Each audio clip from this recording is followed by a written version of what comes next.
Hello, welcome to Converging Dialogues. This is Xavier Bonilla. On this episode, I am very happy to bring the conversation I had with Jorell Meléndez Badillo. Jorell is a historian of Puerto Rico, the Caribbean, and Latin America. He is currently assistant professor of Latin American and Caribbean history at the University of Wisconsin-Madison. Before he was at Madison, he was a Mellon faculty fellow and assistant professor of history at Dartmouth College. Much of his work focuses on the global circulation of radical ideas from the standpoint of working class intellectual communities. He's the author of a handful of books, including the most recent and absolutely fantastic new book, Puerto Rico, A Natural History. It's superb, fantastic. I greatly enjoyed it. And that's what we talk about in this conversation for about 2.5 hours, I think. We're close to it. And I was grateful for his time and energy and really get into kind of the details of the history of Puerto Rico. We start by talking about the origins of the island of Puerto Rico, the Taino peoples, reasons for Columbus coming to Puerto Rico, indigenous peoples fighting back. We talked about enslaved peoples in the mid-16th century, origins of the term Puerto Ricans, impact of race and colorism, various hardships in Puerto Rico in the 19th century.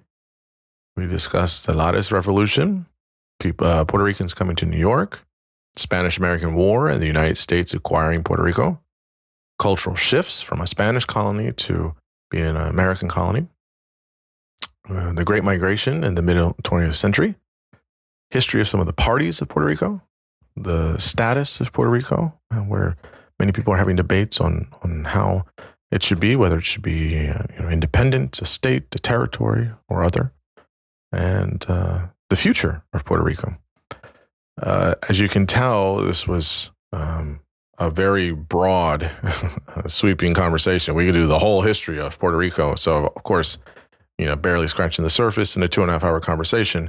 And we definitely focus on some areas more than others, or I should say some time periods more than others.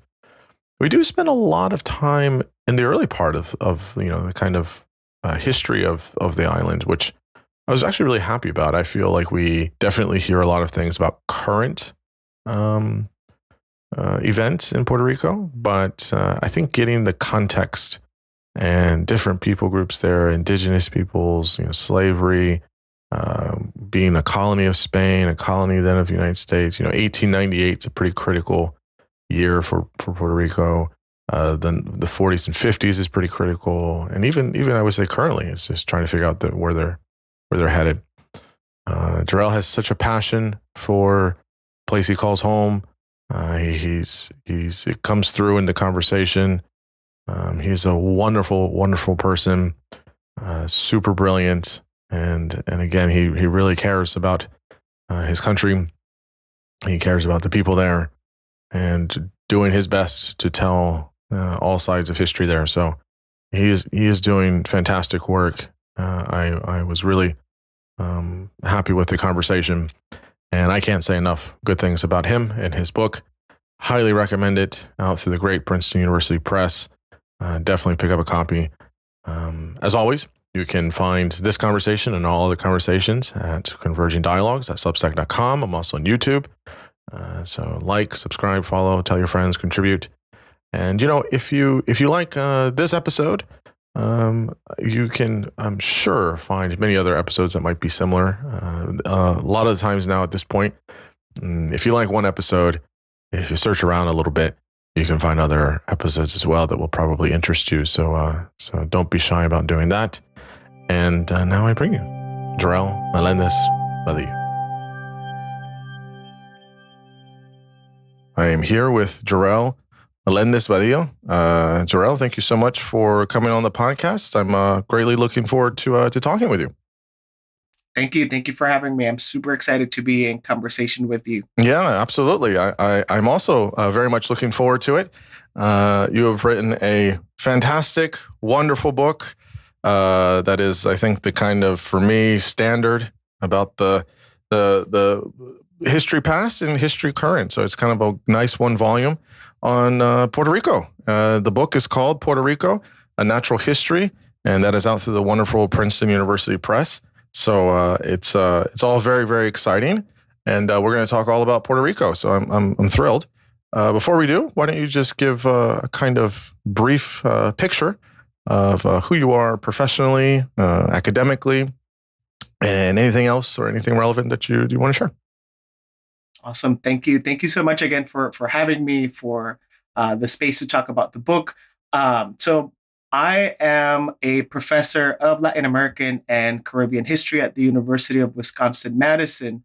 And I've always been interested in history. I grew up in Puerto Rico, did all my grade school there, did my BA, did my master's.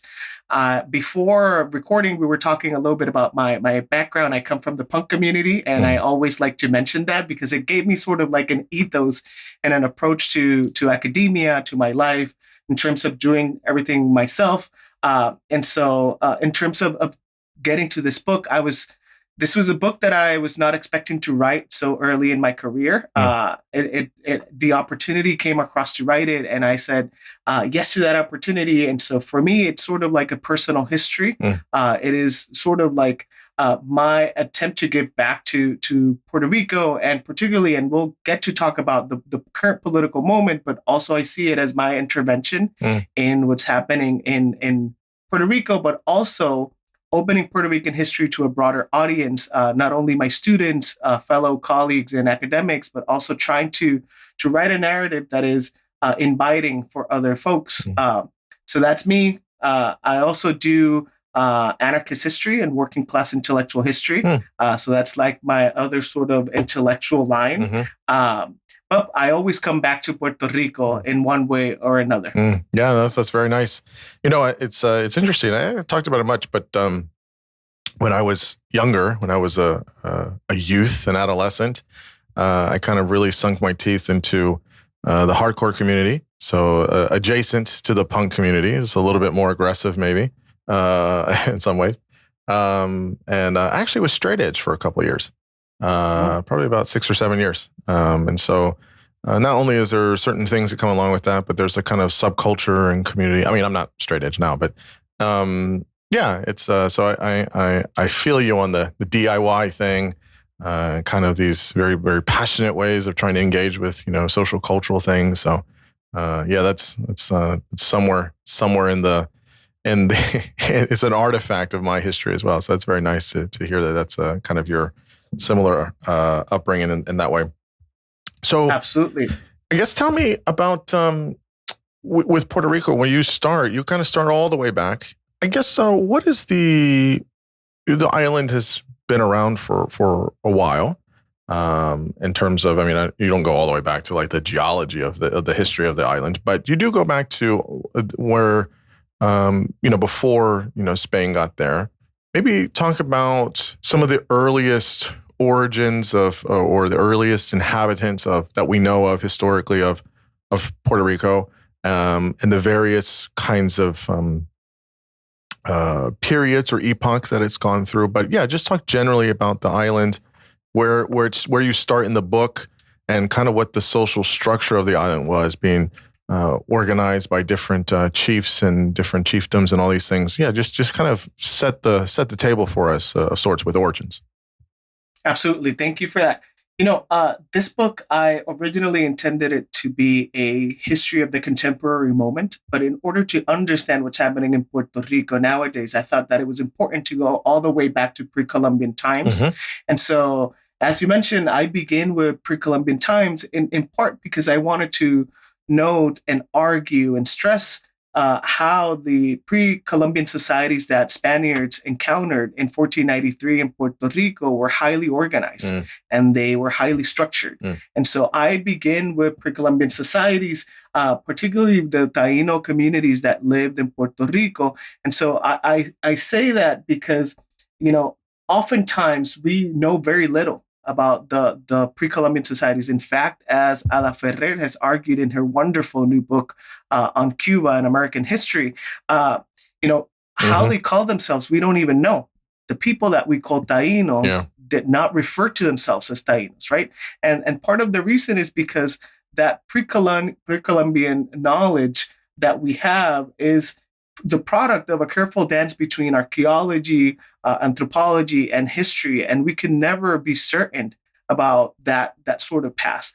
So I began the book talking about how Puerto Rico, by the time, or the island of Boriquén, when the Spaniards arrived in 1493, was organized into 44 chiefdoms. And eventually, when the book went through the revision process, I took out that number. The number actually came from historian Francisco Moscoso, and he has been able, after a career of trying to understand pre-Columbian societies, he has argued that there were at least 44 chiefdoms or cacicazgos in Boriquén. And I think, when the latest version of the book, or the published version, comes out, it says dozens, because I don't know how many actually existed. And so that is also a testament of how little we know about pre-Columbian societies. Now, we know very little because what we have is basically the records or the chronicles of the Spanish conquistadores, of the Europeans. And those documents, we need to be careful when we deal with them, because they're all produced with sort of like a conquistador gaze, right? Yeah. It's their vantage point, right? There's from their, exactly. They're writing this down from how they see it, but obviously we know that's going to have a different shade on top of it. It's not a accurately representative, holistic history here. Absolutely. One of the best sources that we have was from a friar, Fray Ramon Pane, who during Columbus' second voyage, Columbus ordered him to basically mingle and get to know the Tainos of La Española. And in part, he sent the friar there just to get to know them, just to conquer them, and just to understand the ways that they were organized. But what he produced, it's this beautiful document that documents the way that they lived, their religious worldviews, their social worlds that they had created. Yet, again, it is written from this sort of perspective of how do I understand these indigenous communities to better conquer them. And so I say that also to note that, these people were highly organized. These cacicazgos had political and hierarchical structures that were divided between the chief, el cacique, the Nitainos, who were basically the soldiers. Then below them, you had the religious leaders, boiques, and the naborias, which were the laypersons in society. And I mentioned that, again, what I wanted to stress in that part of the book is that these communities were highly organized, that they had their own sort of religious systems and beliefs, they had their social structures, and that perhaps we might never get to know exactly how they lived. And that is totally okay as well, because, oftentimes people think that history begins with writing, but what about these pre-Columbian societies that did not have systems of writing? For them, history making, myth making was important, as we know from the sources that we have, but we might never get to know fully how they organized their societies. Yeah, it's interesting. So there's a lot there in terms of, obviously, yes, there's a lot of question marks, which is fine. I think that's fine in some ways as well.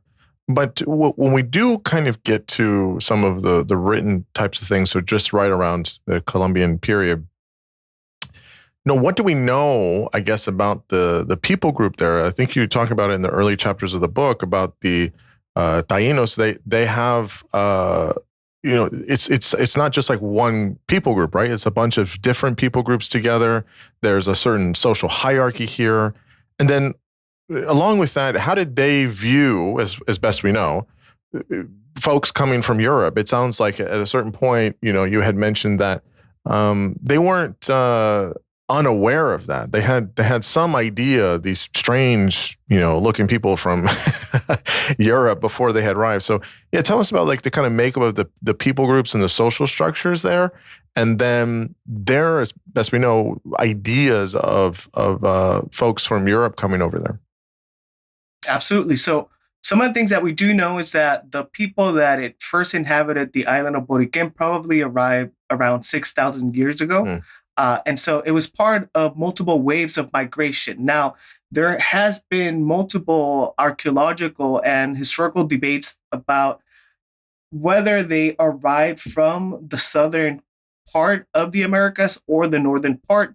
From all of these conversations, intellectual and scholarly conversations, there seems to be a consensus that they arrived island hopping from the Orinoco rivers in South America. And so we're talking about multiple migrations that arrived around 6,000 years ago. And so archaeologists have names for them.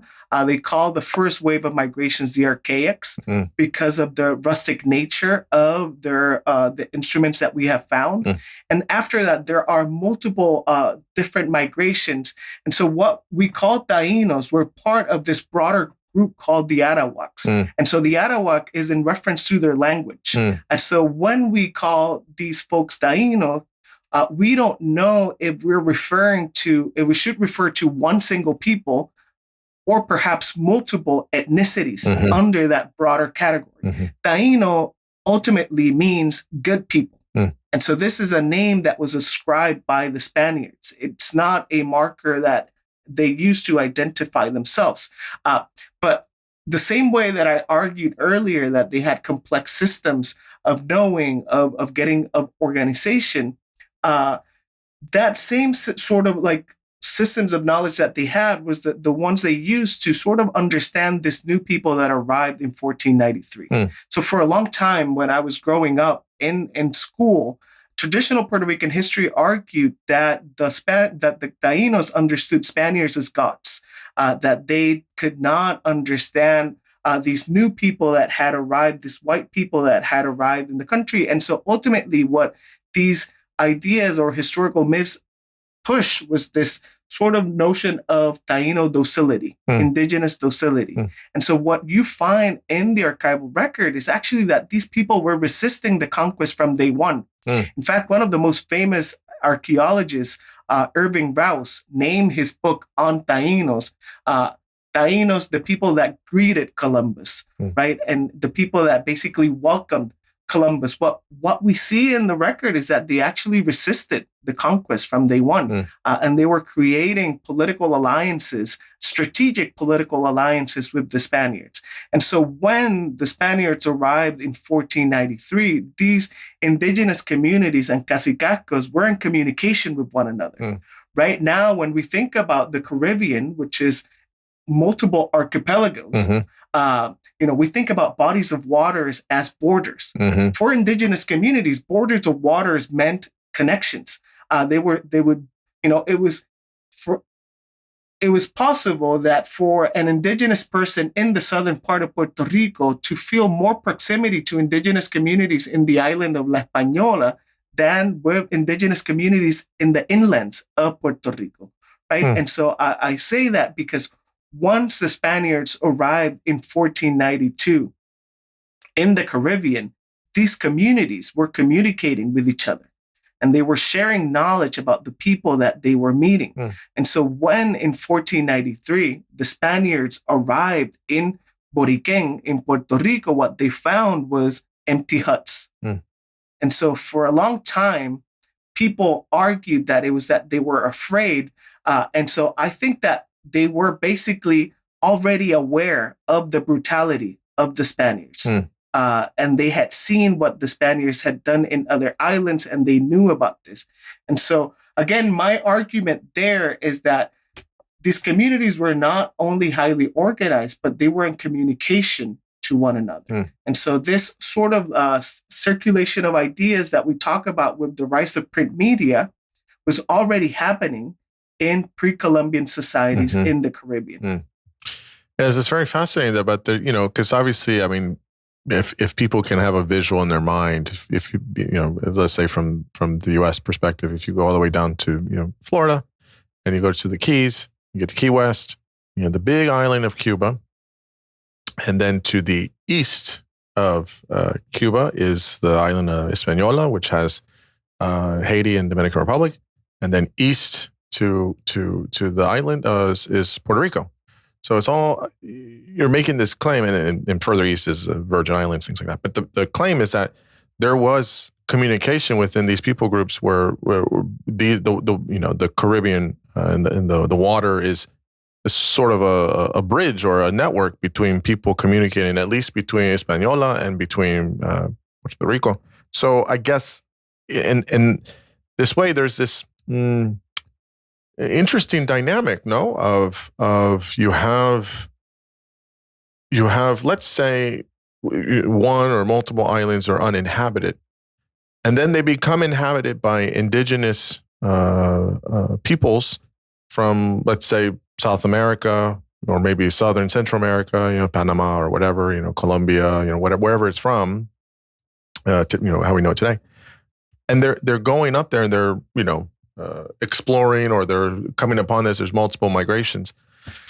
And in that way, they're the inhabitants of these islands. And so the true kind of inhabitants are, for thousands of years, these native peoples.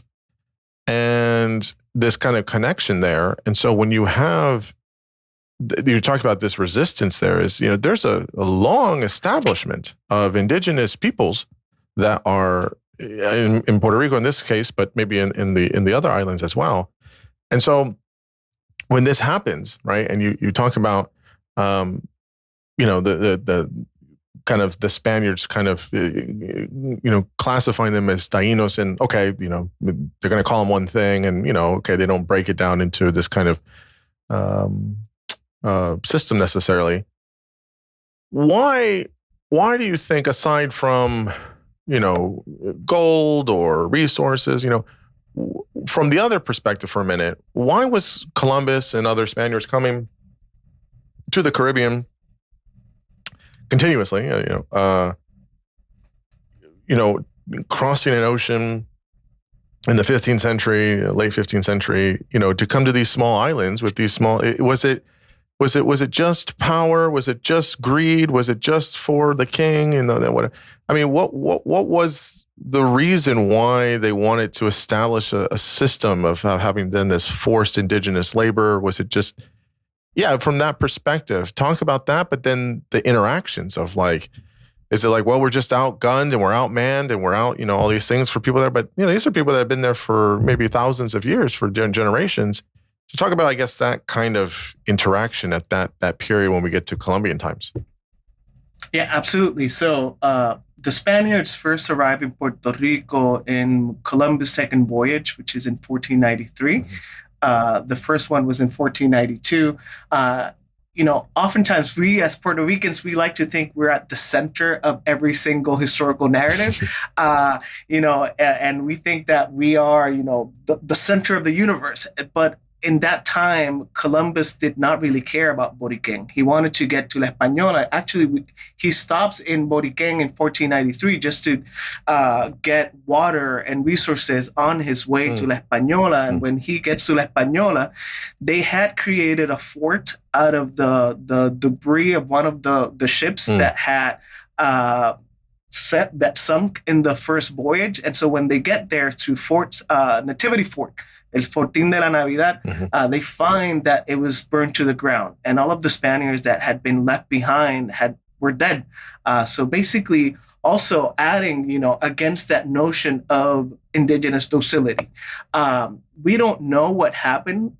There are some theories by some scholars, and they say that it was a cacique from La Española that ordered the assassination of the Spaniards because of the way that the Spaniards had treated them. And I want to get to your point of why this brutality, right? But I mentioned that fort, the Nativity Fort, and how it was destroyed just to argue that there was agency on the side of the indigenous to resist the conquest. We need to remember that for the Spaniards back then, first, they didn't know that they had, quote unquote, discovered new lands. They thought that they were on the way to Asia, right? The second thing that we need to remember is that these people were less than human. Later in that century, in the 1500s, there were the Valladolid debates in Spain, in which, scholars, religious scholars, were actually debating if these people had soul or not. Basically, they were debating if indigenous peoples were human.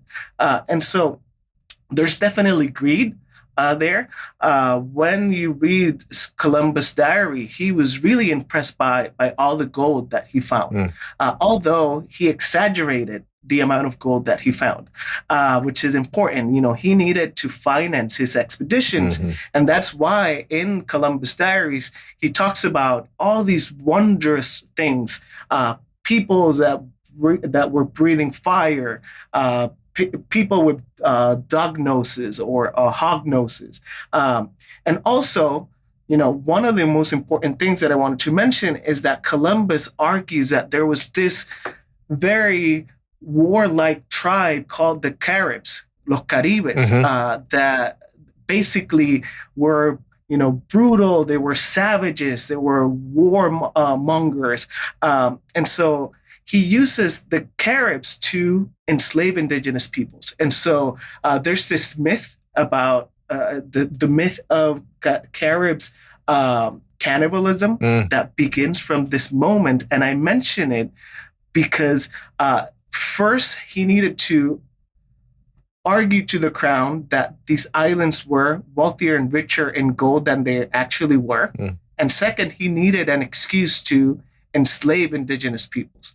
And so the excuse was that there was this cannibal tribe that was always in war with the Tainos. And one of the things that I mentioned in the book is that, Caribs were probably a creation of the Spaniards. And this is not me. This is me drawing on the work of Jorell Badillo, a Puerto Rican historian, that argues that the Caribs were basically a myth created by the Spaniards, because we see how after 1511, when Agüeybaná II, the indigenous cacique of Puerto Rico, launches a war against the Spaniards, these divisions between the Caribs and the Tainos collapse, and they start collaborating with one another, right? And so what drove them to, this sort of violent conquest model? I think there was greed was definitely involved. They saw indigenous communities as lesser than human, and they saw them as pagan. Another thing that we need to keep in mind is that the conquest of the Caribbean and the Americas happens immediately after Spain fought 900 years against Muslim communities in the Iberian Peninsula in what they called La Reconquista. And so you had all that sort of Reconquista worldviews and imaginaries being deployed in the Caribbean, right? And so it's that sort of political moment in which Spain is becoming Spain, because before that it was basically different kingdoms fighting against Muslim communities. And so then you arrive in the New World, quote unquote New World, with these sort of logics, and you find this indigenous community. So what I tell my students oftentimes when I teach the history of the Caribbean is that this was the conquest became an epistemic and ontological clash. And I say epistemic because new ways of understanding the world clashed between indigenous communities and Europeans. And it was ontological in reference to the ways that we construct our understanding of ourselves, of our beings, because, two different worlds of understanding the world clash. Two different worlds of understanding themselves clash. And so it was very violent also. Yeah, no, it's very important. I think the context is there because, you want to understand, we can, I don't really think about things in terms of good guys, bad guys, or here's the villain, the protagonist, antagonist. However, obviously, what Spain did for much of Latin America was pretty terrible. But I do think we have to understand, motivations. We have to understand what it is. And you're right about the 900 years. And, to this day, I mean, Spain has, many different regions with different people groups in Andalusia and Galicia and Catalonia, so on and so forth. So, there's even till this day kind of, I mean, it's all Spain, but, they do have, Basque country as well. There's all these different kind of groupings. So we get to the conquest in officially in 1508 and the folks there on the island, they fight back. Like, nah, we're not cool with this. So tell us, I guess, kind of what the story is there, and then also in the beginning of the 16th century is where we start to see African enslaved labor. So we add another variable here as well. So there's pushback from indigenous folks on the island. Then we get African slave labor. So that's a whole other kind of mix here in the early part of the 16th century. There's a lot going on there. So just kind of give us the snapshot of all of the different variables at force there. Absolutely. So as I mentioned earlier, the Spaniards first arrived in 1493, but it's not until 1508 that they begin the official conquest of Boriquén. Before then, the administrative sort of center of colonial life in the Caribbean was in La Española. And so in 1508, after a long political process that I sort of explain in the book, it's very complex, but I didn't want to go into the minor details of it. Juan Ponce de León, a conquistador, gets a license to go to Boriquén and start the official conquest of the island. Juan Ponce de León is very famous in Caribbean sort of history. There's this myth that he died in modern day Florida looking for the Fountain of Youth. But that Disney-like sort of story, it's not true. And he was actually looking for more indigenous people to enslave. But going back to 1508, so he arrives in Boriquén. There's a storm. His ship gets destroyed, and he arrives to the lands of perhaps the most powerful cacique in Puerto Rico, which was Agüeybaná I. And so Agüeybaná I welcomes Juan Ponce de León, and a lot of people would question why would he welcome Juan Ponce de León? Well, actually his mother, Agüeybaná's mother, told him to make peace with the conquistadores. And so for a long time in Puerto Rican historiography, this was seen as a sign of docility. But I argue otherwise in the book. I say that, the same way that we were talking about how these knowledges were traveling throughout the Caribbean, they knew what the Spaniards had done in La Española. They knew about what they were capable of. And they also knew that these people had weapons that they had never seen in their life. And they had a military capacity that would destroy their people. And so Agüeybaná I's mother basically tells him to make peace with the colonizers. They do. They live somewhat peacefully. Back then, the crown would basically have this system of encomienda in which conquistadores, who were basically vecinos, a title akin to citizenship, would not only get lands, but they would also get enslaved indigenous people. And so they would get these licenses to enslave indigenous individuals. And very rapidly, indigenous people started seeing that they were simply used for hard labor. Back then, the main sort of driving economic force in the island was mining gold. There was a lot of gold in the riverbanks. Some people say that there's still some gold somewhere in Puerto Rico in the riverbanks, but it was quite abundant. And so they used indigenous peoples to get that gold. Then comes along another individual called Diego de Sotomayor, Cristóbal de Sotomayor. I'm sorry. So Cristóbal de Sotomayor is another conquistador that arrives in Puerto Rico, and he had a large amount of indigenous peoples, but he was very brutal towards them. And he settles in the southern part where Agüeybaná's Cacicacos was in. By then, Juan Ponce de León was in the northern side. And then, this also follows the pattern that we can talk a little bit more about later on of how Puerto Rico was organized in two cabildos, basically one in San Germán and another in San Juan. And so it goes back to this moment. So Sotomayor is in the southern part, Juan Ponce de León is in the northern part. And so the people in the southern part, the indigenous people, start organizing.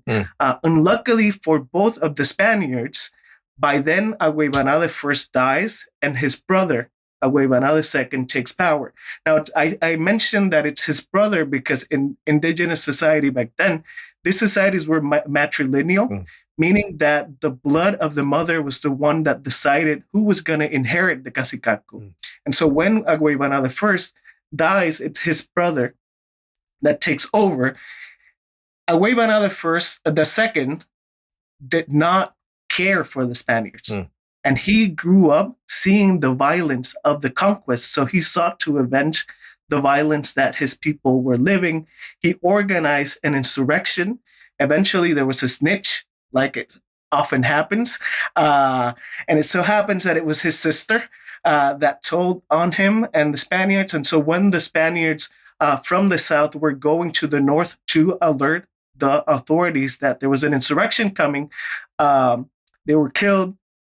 And in 1511, there was a massive, massive insurrection of indigenous peoples. And I say massive because they were able to kill about 300 to 400 Spaniards at a moment when the population of the island was about 600.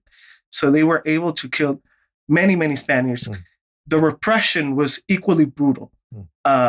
Indigenous peoples were basically murdered. Indigenous communities were burned down.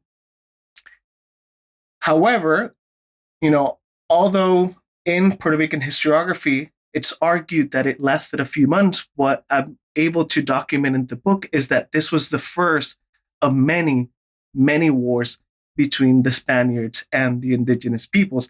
And so in between this moment, we see the arrival of enslaved African peoples to Boriquen, in part because indigenous peoples were revolting, they were running away, they were dying en masse also because of hard labor conditions, because of germs, because of the violence of the conquest.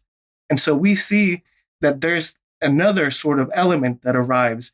And with the arrival of enslaved African peoples, we see also the diversification of the economy. So they not only work in the mines, but they're also going to start working in the sugar centrales that begin in the 1520s onwards.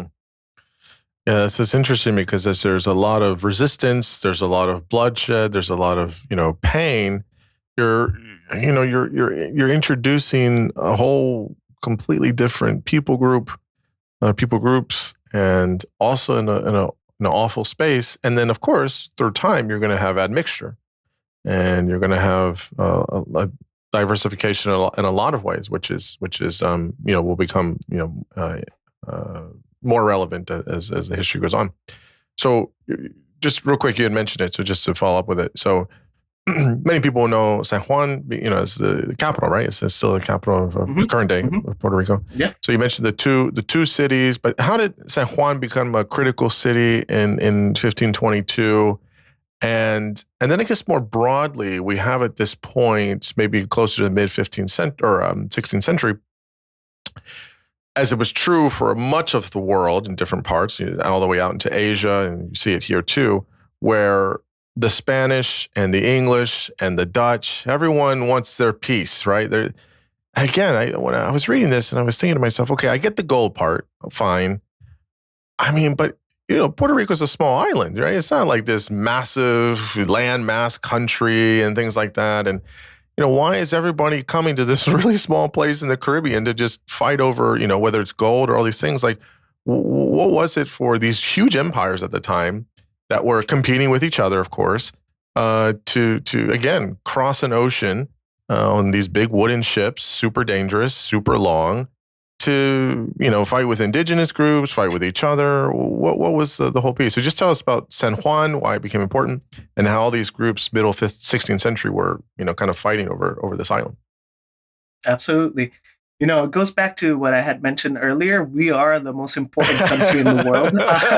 And that's it. Next question. No, I'm joking. No, thank you for that. I think that's important because, when the Spanish first settled after 1508, they settled in Caparra in the northern part, which is close to current day San Juan. But Caparra sucked. They had no access to a port. It would often flood. There was complaints that the situation was so dire that children barely made it to age 3. So a lot of people were dying. Lands were not good to cultivate crops. And so eventually Juan Ponce de Leon wanted to stay in Caparra, but people started fighting, and they actually fought a legal battle against Juan Ponce de Leon, and they decided to move to San Juan in 1522. So the move ended in 1522 precisely because there was a good port. The name Puerto Rico comes from that port, rich port. So they had access to water lines. And, for a long time, people thought that San Juan was established in 1521. And just recently, Francisco Moscoso, the same historian that I mentioned earlier that said that it was 44 cacicacos found evidence that it was in 1522. So it became the administrative hub of Puerto Rico, but the island was divided into cabildos, and cabildos were basically like large municipalities. It was this sort of medieval municipal structure that was in charge of creating roads, of collecting taxes, of serving justice. And so the island was organized into cabildos, but San Juan was the most important one. Now, why Puerto Rico? Gold was important, but gold ceased to be the main economic factor in the 1520s. And there's one major event or two major events that happened, which is the conquest of Mexico and the conquest of Peru. And so when the Spaniards conquer Peru and Mexico, Puerto Rico and the Caribbean stopped being, of economic importance to the crown. And so everyone wanted to go to Peru or Mexico. In fact, in Puerto Rico, there was this saying that was, it went something along the lines of, Dios me lleva al Perú. May God take me to Peru. And so it got so dire that governors in Puerto Rico had to prohibit people from leaving. And if you were caught trying to leave, they would slash the sole of your feet as punishment. And so that was the situation in the 1520s. Then sugar came along and became an important sort of economic factor, but still Puerto Rico was very, very minor. Then you ask yourself, why were the French, the Dutch, the English so interested in Puerto Rico? And so it was all geopolitics, right? Puerto Rico was important to protect the trade routes back to Europe. And so they wanted to have a piece of the pie. Also, this is a moment in which other European powers are wanting to take land in the Americas. They saw that Spain had these vast territories, and so they just wanted a piece of the pie. That's one thing. The other thing is that, all of these European conflicts that happened between England and Spain, between French and Spain, these were wars that happened in the European continent, but also would trickle down and people would fight in the Caribbean as well. And so Puerto Rico, I would say, for a long time, the King of Spain would refer to Puerto Rico as the key to the Indies. And so I mentioned that because it basically stresses the geopolitical importance of Puerto Rico. Now, Puerto Rico was an afterthought. For a long time in the Spanish colonial period, Spain did not care much for Puerto Rico, and Puerto Ricans really had a difficult time for those colonists that lived there to find food, to find clothes, to find the most basic necessities. It was a hassle. And so on the one hand, you have all of these European powers fighting over land in Puerto Rico, but on the other hand, you have all these European powers benefiting from contraband, selling things to Puerto Ricans on the down low. Yeah, that's very interesting. You explained that very well, and especially the connection with they moved on to Mexico and Peru, and obviously we know the stories there too as well. Where Spain, as I mentioned at the top, kind of really was definitely conquering the southern half of the Western Hemisphere for sure. So one thing you kind of fast forward to the 18th century here, and there's one thing you mentioned a few figures and things like that, but I think Miguel Enriquez is a big one, wealthiest Puerto Rican in the early 18th century. One thing I'm curious though is you mentioned somewhere in this space in the book the origins of Puertorriqueño, right? This where we get this, right? So. And this, I'm curious where color plays a factor here. Obviously, colorism is a big challenge in much of Latin America, as folks can hear. You're getting a lot of mixture, a lot of people from all over the world coming, and a lot of enslavement and torture, and there's all these horrible things. And for indigenous and for people from Africa, and enslavement, and then you're getting people from Europe, and and then as you mentioned earlier, that there's a kind of collaborative or connective space with other places in the region, such as on Española or other places. So there's all this stuff going on, and so colorism, you're getting different shades here. You're getting the folks that look like maybe you or I, a little bit more fair skins, but then you're going to get people that are darker and a little less darker and all that stuff, right? So yeah, where does because you've been saying that the kind of the native name for the island, Puertorriqueño, right?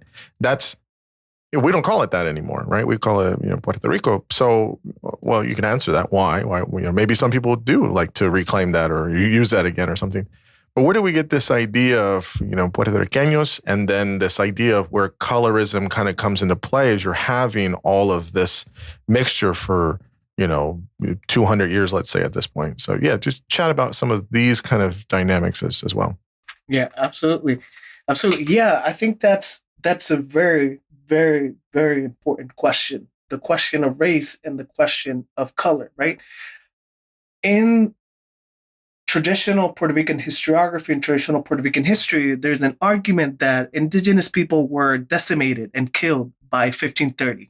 And there's an important sort of census, or it's not actually a census, it's this document created by Governor Lando that argues that, there were basically a handful of Taino people still living in the archipelago. What that document overlooks is that all the people that basically it overlooks all the people that went and ran away from the conquest and started to mingle with those runaway enslaved peoples also. So I mentioned that because from the start of the conquest, from the early years of the conquest, we see that mixture of runaway enslaved peoples, runaway indigenous peoples in the mountains. And so you start seeing that mixture. I actually begin chapter 2 with an African descent family arriving into Puerto Rico, the first African descent family to arrive, and they arrived as freed people. They actually owned slaves themselves, the Mejia family. And I bring that up sort of to challenge traditional historiographies and traditional understandings of African peoples as enslaved. Oftentimes that's how they're portrayed.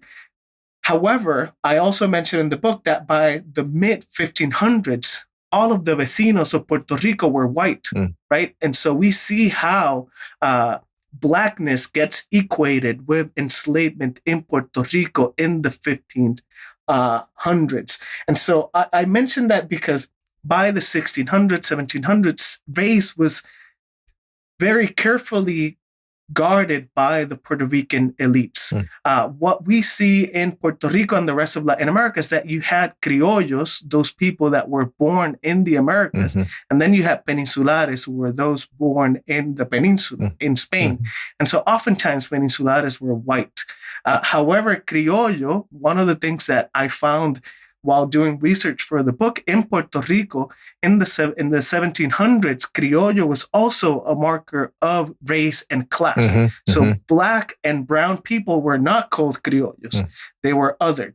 And so it's interesting because this category of Puertorriqueño, which appears for the first time in an official record in early 1700s, I think it's 1705, I have it in the book, it's a category that is synonymous to bastards. It's a military official basically saying what we have here in the island is a lot of Puertorriqueños, bastards of military men that are born in Puerto Rico. And so from the get-go, you have that the category of Puertorriqueño was a category that was derogatory. And it's also a category that is akin to skin color. And so, Miguel Enriquez is a wonderful example. And one of the reasons why I use Miguel Enriquez in the book, not only is because his story is fascinating. You have this person who comes from, the poorest sector of society, a mother that had been previously enslaved. His father was a clergyman who never actually recognize him. And he eventually, through contraband, becomes the most important figure in Puerto Rico, the most powerful political player. He was a kingmaker, basically, in Puerto Rico. He received the highest title awarded to any Puerto Rican during this entirety of the Spanish colonial period in the history of Puerto Rico. Yet he died poor. He died, in a cloister, and he died, he's basically buried in an unmarked grave because the Puerto Rican elite never forgave him for being African descent. And so I think that his example basically yields light into the racial dynamics in Puerto Rico. And we're talking about racial dynamics in Latin America at large are very complicated and different to the histories of race in the United States, right? Yeah. It's not the one drop rule. In Latin America, you could buy whiteness. There was this thing called gracias al sacar, which was basically this tax that you would pay and you would whiten yourself. Not in the Sammy Sosa sort of way, but in the sort of record that you could find someone in Latin America in the archive that was born Black, became mestizo along the way, and died white. And so oftentimes it's also tied to wealth and to political power. And so I guess that for me, in the case of Puerto Rico, to yield light on how those processes took place, it's through the case of Miguel Enrique that I get to sort of unpack those sort of complicated race relations. And then they become more complicated in the 19th century with racial democracy myths, et cetera, et cetera. Yeah, that's great. I think that's very, very helpful because, throughout much of Latin America, in part because of the history that, each country has their own kind of history, and each region sort of has their own history. And then you have the history of colonialism, things like that, but imperialism. But, there is some similarity here.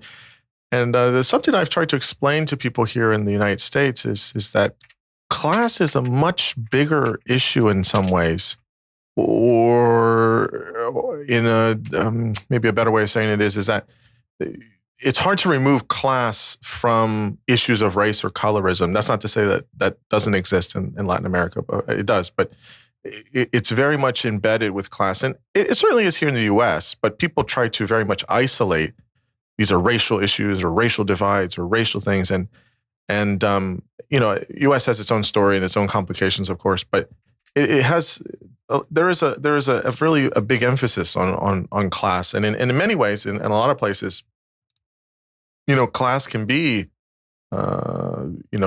maybe the first thing you see as opposed to race or color. It's and there's a different history in each place and things like that. But I think that's the way you tell it, because you're telling you're bridging to this story about this is from somebody that is one of the wealthiest people. It's very hard to divorce kind of wealth or class sometimes from race or color, which continues to persist today in much of Latin America, and in a lot of ways, we have a class. It's interesting what you're saying about the taxonomy there. It's kind of this way of saying people that are there and they're given the other kind of label. Today we have a class of people that are mestizos, right? There's this kind of mix that is just so kind of ensconced in how we understand, like it's its own kind of category, which is obviously very interesting. There's not really a kind of classification for folks like that here in the U.S. Really, it's a maybe down the road we will, but yeah. So for Latin America, it's kind of been this way for some time. So, I want to get to, I guess, about the where the first elections are held. So in the early 17th century, we get to 1809. You have representatives for different places. You have instrucciones for the first representative to the Spanish courts. Really, really important, which I didn't really know. I think this is here we start to talk about the University of Puerto Rico. So you get all this stuff going in the early part of the 19th century, and just tell us about how the organization of it. So now Spain has controlled it and ruled it for a while now, and so now this is a way. What was it about this time in the early 19th century, or maybe it was a connection with Spain, what they were doing, but where they became organized, they started having, representatives and elections and a university and all these types of things. Absolutely, absolutely. No, I think that is a crucial moment in the history of Puerto Rico and Spain itself, right? I think that one of the most important things is that election that you mentioned. By then, Puerto Rico had 5 cabildos. Remember that we talked about 2, which were San Germán and San Juan. Now there were 5 cabildos, and it was the first time that the Spanish courts actually recognized the colonies in the Americas and basically asked for Puerto Ricans to vote. Well, not all Puerto Ricans, just the elite in these cabildos to vote for a representative. And they elect this individual called Ramón Powell y Giralt, who was a liberal. And so he was elected. There was, festivities all around the island. But then it bears the question why all of a sudden Spain was like, we have ignored you for centuries. Now we're going to give you the chance to elect someone. So we need to contextualize this moment in the broader sort of Atlantic world. You have, this is right after the U.S. Revolution, the creation of the United States. Also, you have the French Revolution, but most importantly for me, because this is a Caribbean story, is the Haitian Revolution of 1791, sure, yeah. right? Yeah. It had just ended in 1804. You have the first Black Republic in the world. You have the Second Republic of the Americas. You have those sort of liberal winds blowing throughout Puerto Rico and the Caribbean. And so the crown understood the moment, and they understood that they needed to give some rights and liberties to their colonies. And so they send the first representative, but what happens is that in 1812, as part of these Napoleonic Wars, Napoleon Bonaparte invades Spain. And so there's a crisis in the crown. Napoleon invades Spain and also Portugal. And so there's a civil war that emerges. The crown goes to the southern part, to Cadiz, where they have the Cadiz courts. And so there's sort of like this monarchical resistance. Napoleon assigns his brother, Jose Bonaparte, known as Pepe Botella, Pepe Bottle, because he was a heavy drinker. And so in Puerto Rico, all of these things are happening. And so the cabildos who had just elected Ramón Powell y Giralt have to go back and say, what are we going to do? Are we going to go with the French if they end up winning? Or are we going to keep our loyalty to Spain? So they maintained the loyalty to Spain, but there was one cabildo, the one in San Germán, who said, if Spain falls, we are to become independent. And so this is important because we see that there is an intellectual elite discussing independence as a possibility. They're the ones that say, and we also want a university, right? So this is part of this sort of broader moment in which all of these things are happening. The Spanish government in the resistance in Cadiz declare the first sort of Spanish constitution, a constitution that will be taken away multiple times. It's going to be enacted and taken away multiple times throughout the 19th century. But what it tells me is that it's a moment in which Spain is really thinking carefully about how to navigate their colonial relationship with Puerto Rico. And particularly for the book, it's interesting because you see that there was a pro-independentista, a pro-independent sort of sentiment that was brewing, right? Shortly after, you have the wars of independence in the Americas, and then you have flyers, documents circulating, posters circulating throughout Puerto Rico in which they argued that they were not going to go fight against their brothers and sisters in the Americas. And so this is a moment in which liberalism is becoming sort of like a threat to the Spanish monarchical system. Liberal ideas are circulating in Puerto Rico, and with them, you also have pro-independence ideas. And so one thing that I wanted to mention also as part of just to complicate this vastly complicated moment, is that in 1815, the Spanish government passes La Cédula de Gracias, basically a royal decree allowing for migrants, Catholic migrants, wealthy Catholic migrants to enter Puerto Rico, before then, Puerto Rico was basically ruled with an iron fist. It was closed to migrants. And so now we see that they're trying to attract migrants into Puerto Rico in order to boost the economy. And so all of this is happening as you have this sort of pro-independence liberal revolutions happening in France, the United States, in Haiti, and eventually after the 1820s, when pro-independence movements basically sparked revolutions throughout the Americas. And eventually, Spain, which at one point was called the empire where the sun never sets because they had colonies all around the world, only end up with Cuba and Puerto Rico as their last two colonial enclaves in the Americas. Yeah, because if I recall, it's usually in the around this time that much of the well, it's going to be colonies, but much of Central America and South America is becoming independent in this time in the 1820s and 30s and things like that.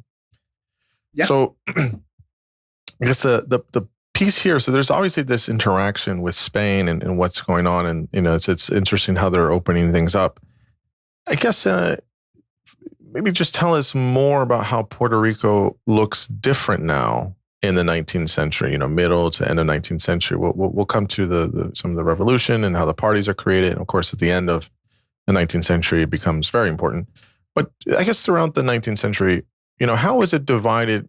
Or becomes divided into rural and urban social worlds.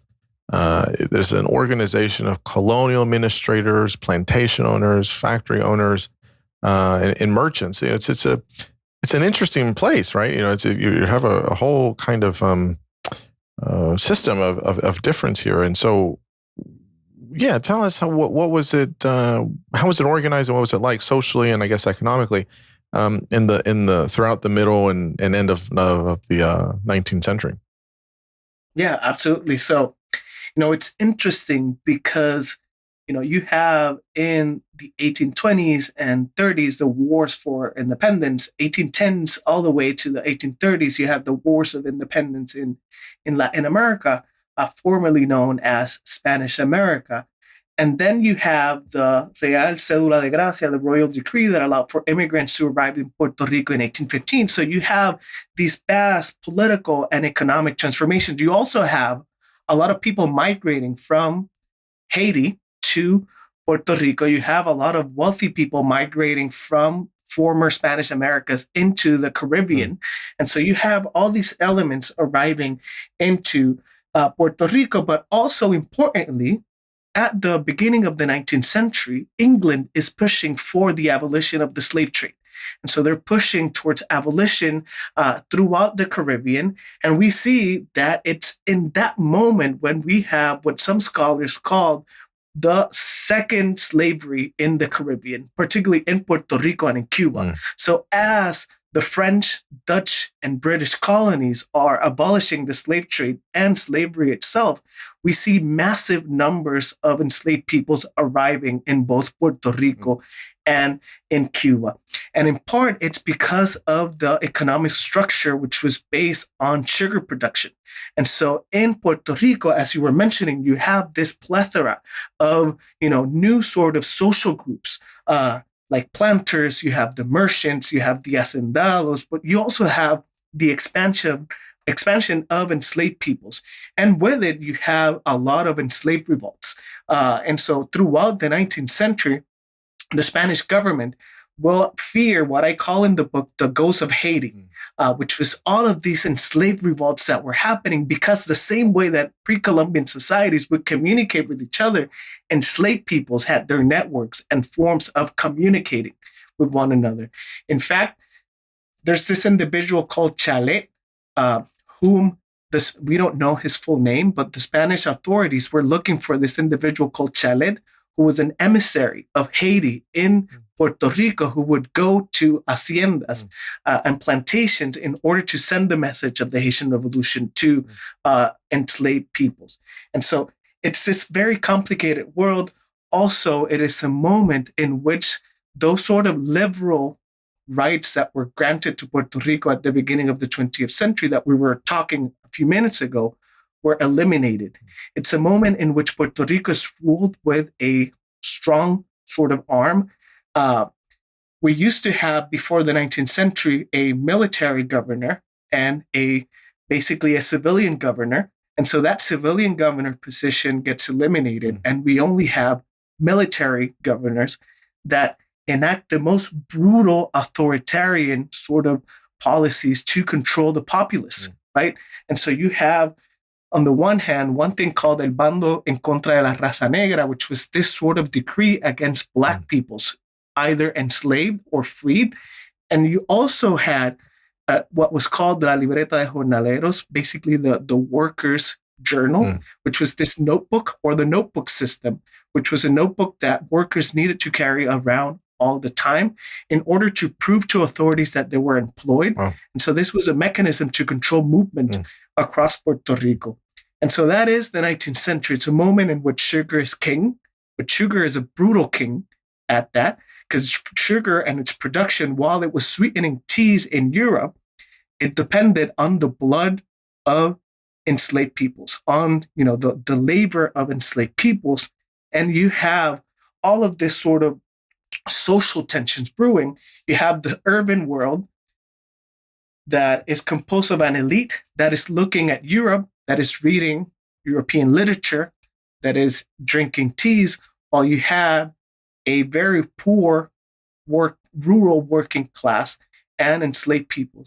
And so all of those things are a recipe for social explosion that happens in the 1860s. In 1868, particularly, when we have our first major sort of insurrection, which I dare to call in the book our sort of independence revolution. Yeah. This is very interesting how it's a fast moving, and it's very, it's growing in a lot of ways very quickly, as it's and maybe there's some of that is true for it being, in an island, right? It's a kind of contained area. It's a bit smaller, and easier to kind of get those things to kind of move very fast. It's interesting because, as you're saying, that there's these people coming and explaining, what's going on in nearby islands and what, how things are shaping up. We get to, kind of the middle or towards the end of the 19th century, and we have the Lares Revolution, right, as a symbol of national affirmation, which is interesting. So you can tell us about that. And I think maybe as an outgrowth of that, you get in 1879 the Liberal Reformist Party and the Conservative Party, right? Which I don't know if those are still in existence today, or there's a different iteration of them now, or whatever it is. But this is where we start to really see from the revolution. Well, I don't think it was as successful as it was aimed to be. It was super important, as again symbolically, we get these parties out of it. Slavery is abolished from Spain in this period. So all this stuff starts to really move and push forward, and almost to where we get to. What I would say, I mean, you tell me, but modern times of Puerto Rico, obviously at the Spanish-American War, which we'll get to. But yeah, tell us about the revolution and then how the parties are formed, slavery going away, and how it's just rapidly growing and moving with ideas and people and trying to move out from on this way in which Spain kind of governed the island. So. Absolutely. So as I was mentioning, sugar was king in the 19th century. And so when the Civil War broke in the United States and the southern states lose access to the global markets, Puerto Rico and Cuba capitalized on it immediately. So they ramp up their sugar production. But when the war ends in the United States and the southern states once again join the global markets, the economies in Puerto Rico contract. And so a lot of hacendados had created a huge debt, in part because they wanted to improve their capacity to export sugar. And so when the economy contracts, a lot of them, cannot pay their debts. So you have the hacendado class that is badly beaten by the world economy in the 1860s. You have the enslaved peoples in Puerto Rico who were attentive to the things that were happening throughout the Caribbean, where slavery had been abolished. And then you had, the people of the Notebook regime who were tired, they were angry at what was happening. All of this was taking place at a moment in which there were a generation of liberal intellectuals thinking about what would an independent Puerto Rico look like. And so, it's a huge contradiction, because sugar and slavery created enough wealth for these land-owning hacendados to send their sons to study in Europe, where they would get in touch with liberal ideas and become abolitionists. And so they would come back to Puerto Rico, having studied with the wealth that was produced by slavery, and say, we don't want to take part in this system of slavery. We don't want to take part in this colonial arrangement. So on the one hand, you have liberal intellectuals that were absorbing all of these abolitionist ideas. You have hacendados that cannot pay their debt. You have a working class that cannot continue with the conditions they have. And then you have enslaved people that want their freedom. And so that became a recipe for disaster for Spain. And so in 1868, in September of 1868, we have the Lares Revolution that breaks. As you mentioned, militarily, it was a disaster. The revolution was actually to take place a week or so after, but again, as that happened in indigenous times, as it happened in 1868, and it will continue to happen, there was a snitch that basically told on them. And so it had to be organized rapidly for September 23rd. It lasted about 48 hours of fighting, although people continued fighting for months on end in the countryside. And so I mentioned that it was a military disaster because politically and symbolically, it was a very decisive moment in which Puerto Ricans basically said, we are different from Spain. We are a Puerto Rican nation. And one of the most important ideologues, Ramon Emeterio Betances, a French educated doctor that died in exile, argued, we are just creating the Puerto Rican nation state. We already have the Puerto Rican nation. We just need a sovereign nation state apparatus. And so I say that because it is, as you were saying, the birth of modern Puerto Rico. I would 100% agree. It's this moment in 1868. Again, one of the things that I try to do in this book, although it is the national history, it is not detached from broader international moments. 1868 is the moment when Cubans begin their war for independence. It triggered 3 decades of war in Cuba. You have El Grito de Lares in Puerto Rico. And then in Spain, you also have a sort of what was called the Glorious Revolution, which was this liberal revolution that eventually created in 1873 the first Spanish Republic. And so it's part of this broader moment. It's also a moment in which some of the individuals that had participated in El Grito de Lares, in the Lares Revolution, were pushing for abolition. And so that eventually happens in 1873 when we have the abolition of slavery in Puerto Rico.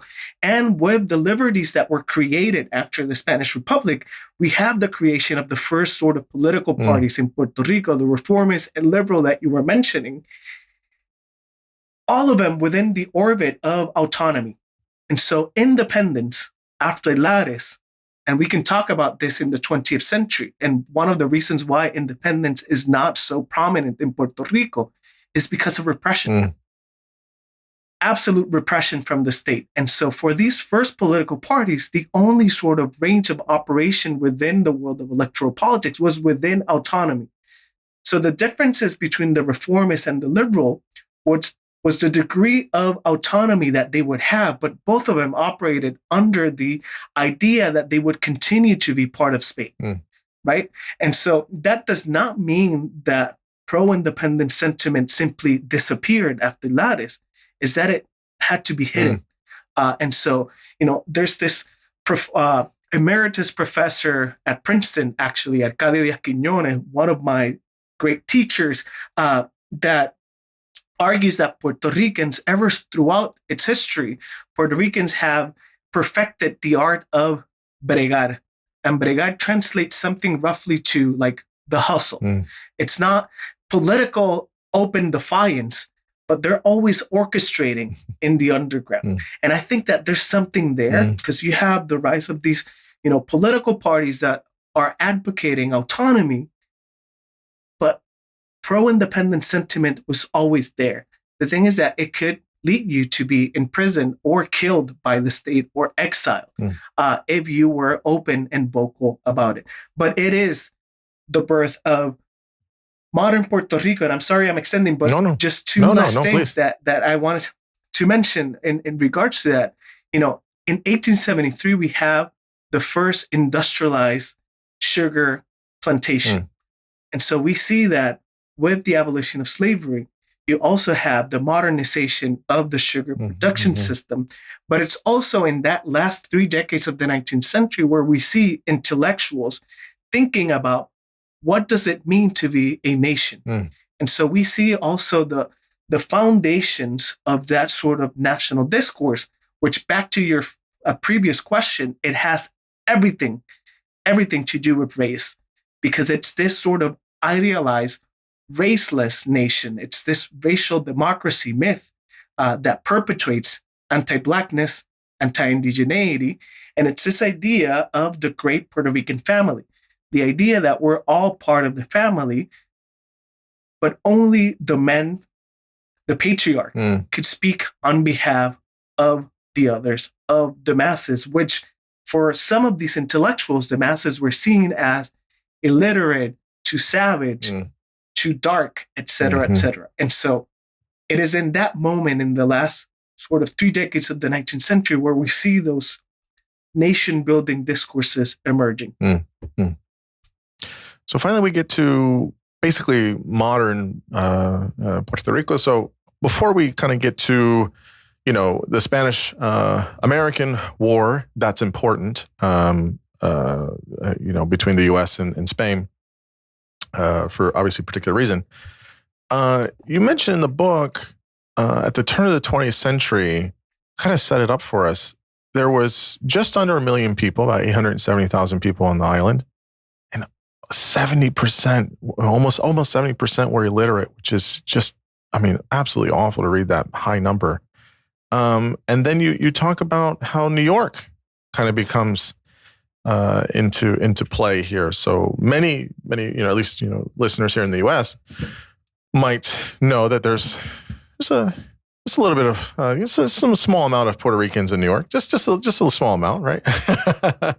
And and so obviously that has origins somewhere, and so maybe you can talk about where what was the connection there at the turn of the 20th century. Why New York was like a place for Puerto Ricans, and, people in the Caribbean. There's a lot of Dominicans in New York, and Haitians and Jamaicans. So there's a lot of folks, but Puerto Ricans specifically are there. So we just kind of set that up, and then we can talk about the war, U.S. and Spain, and independence, or trying to move towards that. Absolutely. Yeah, no. So it's a staggering number. 69 point something percent of the population in the 1899 census were illiterate. They did not know how to read or write. And so that is very telling of the type of society that Spain had fostered and created in Puerto Rico.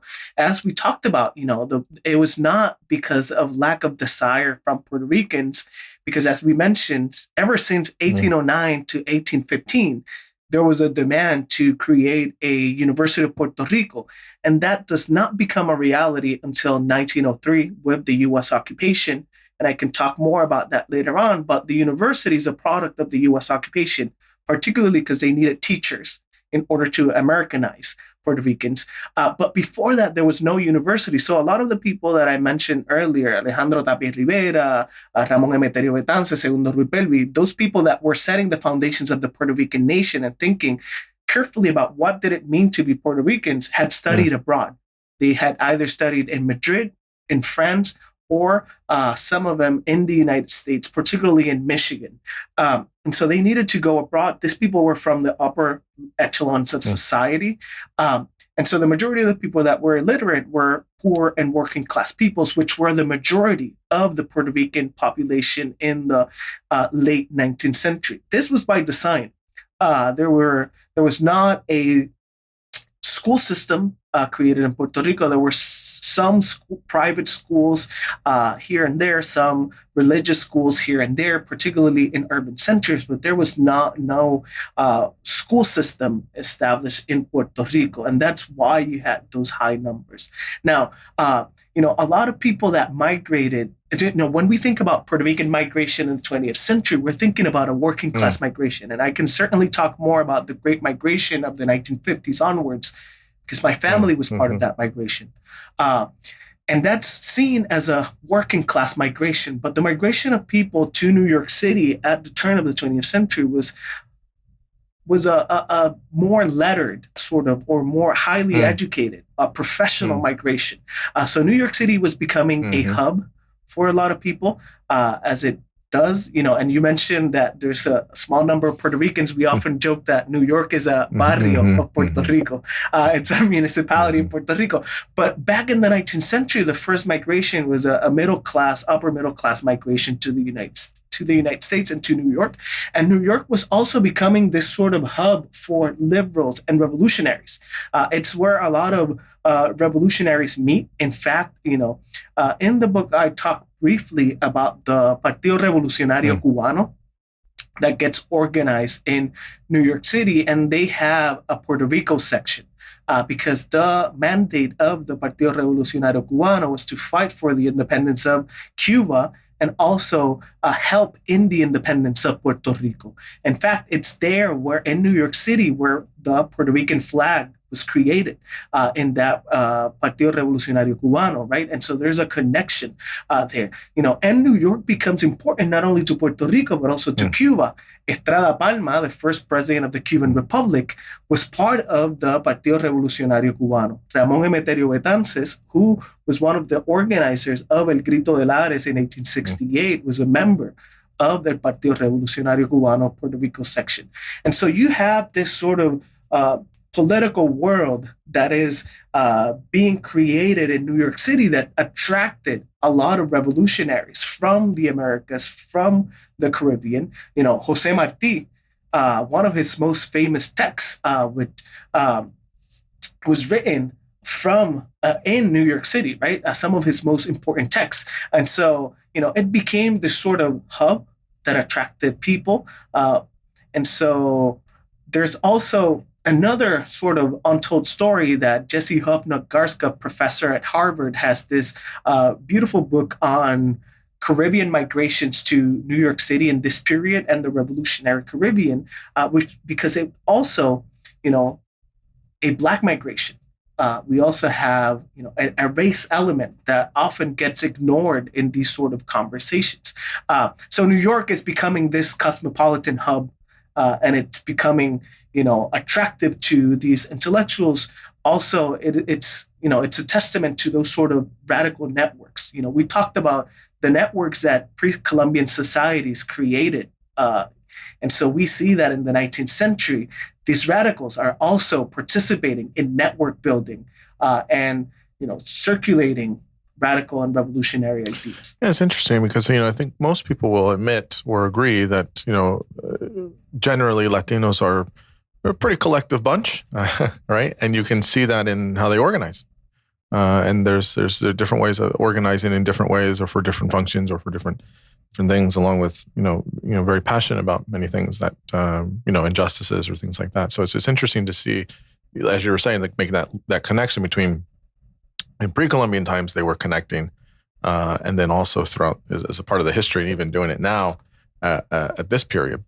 So there's a war. United States has a brief war compared to some of the other ones, Civil War, World War I, and World War II. But there's a brief war between Spain and the U.S., and we don't have to get all into it.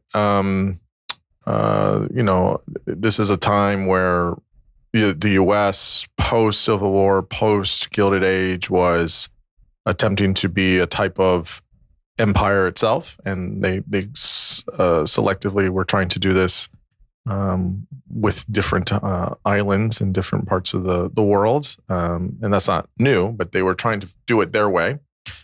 So we can have criticisms about the U.S. for doing that, but going from a colony to their own country, and then 60 some years later, it almost breaks up, and then trying to rebuild, and then dealing with all the other challenges. This was a period of trying to show, okay, now that we've weathered a lot of this, the first 100 years, how do we kind of have dominance? How do we have empire? How do we have, this way of not in the strict sense of the word, but, essentially.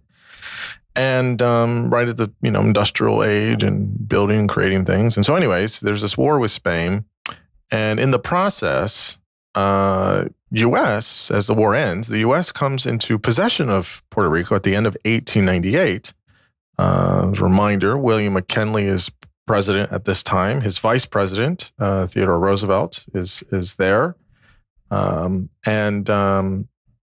was the reception of the people of Puerto Rico becoming a territory of the U.S.? Contextually, we've had all this history up to this point, some movements, a revolution, et cetera. But you're basically just switching. You're going from one, Spain, which has done some pretty terrible things for a couple hundred years. And granted, there's been progress in the 19th century, trying to be more autonomous and, having elections and things like that, but still under Spain rule or Spanish rule, to going under a new kind of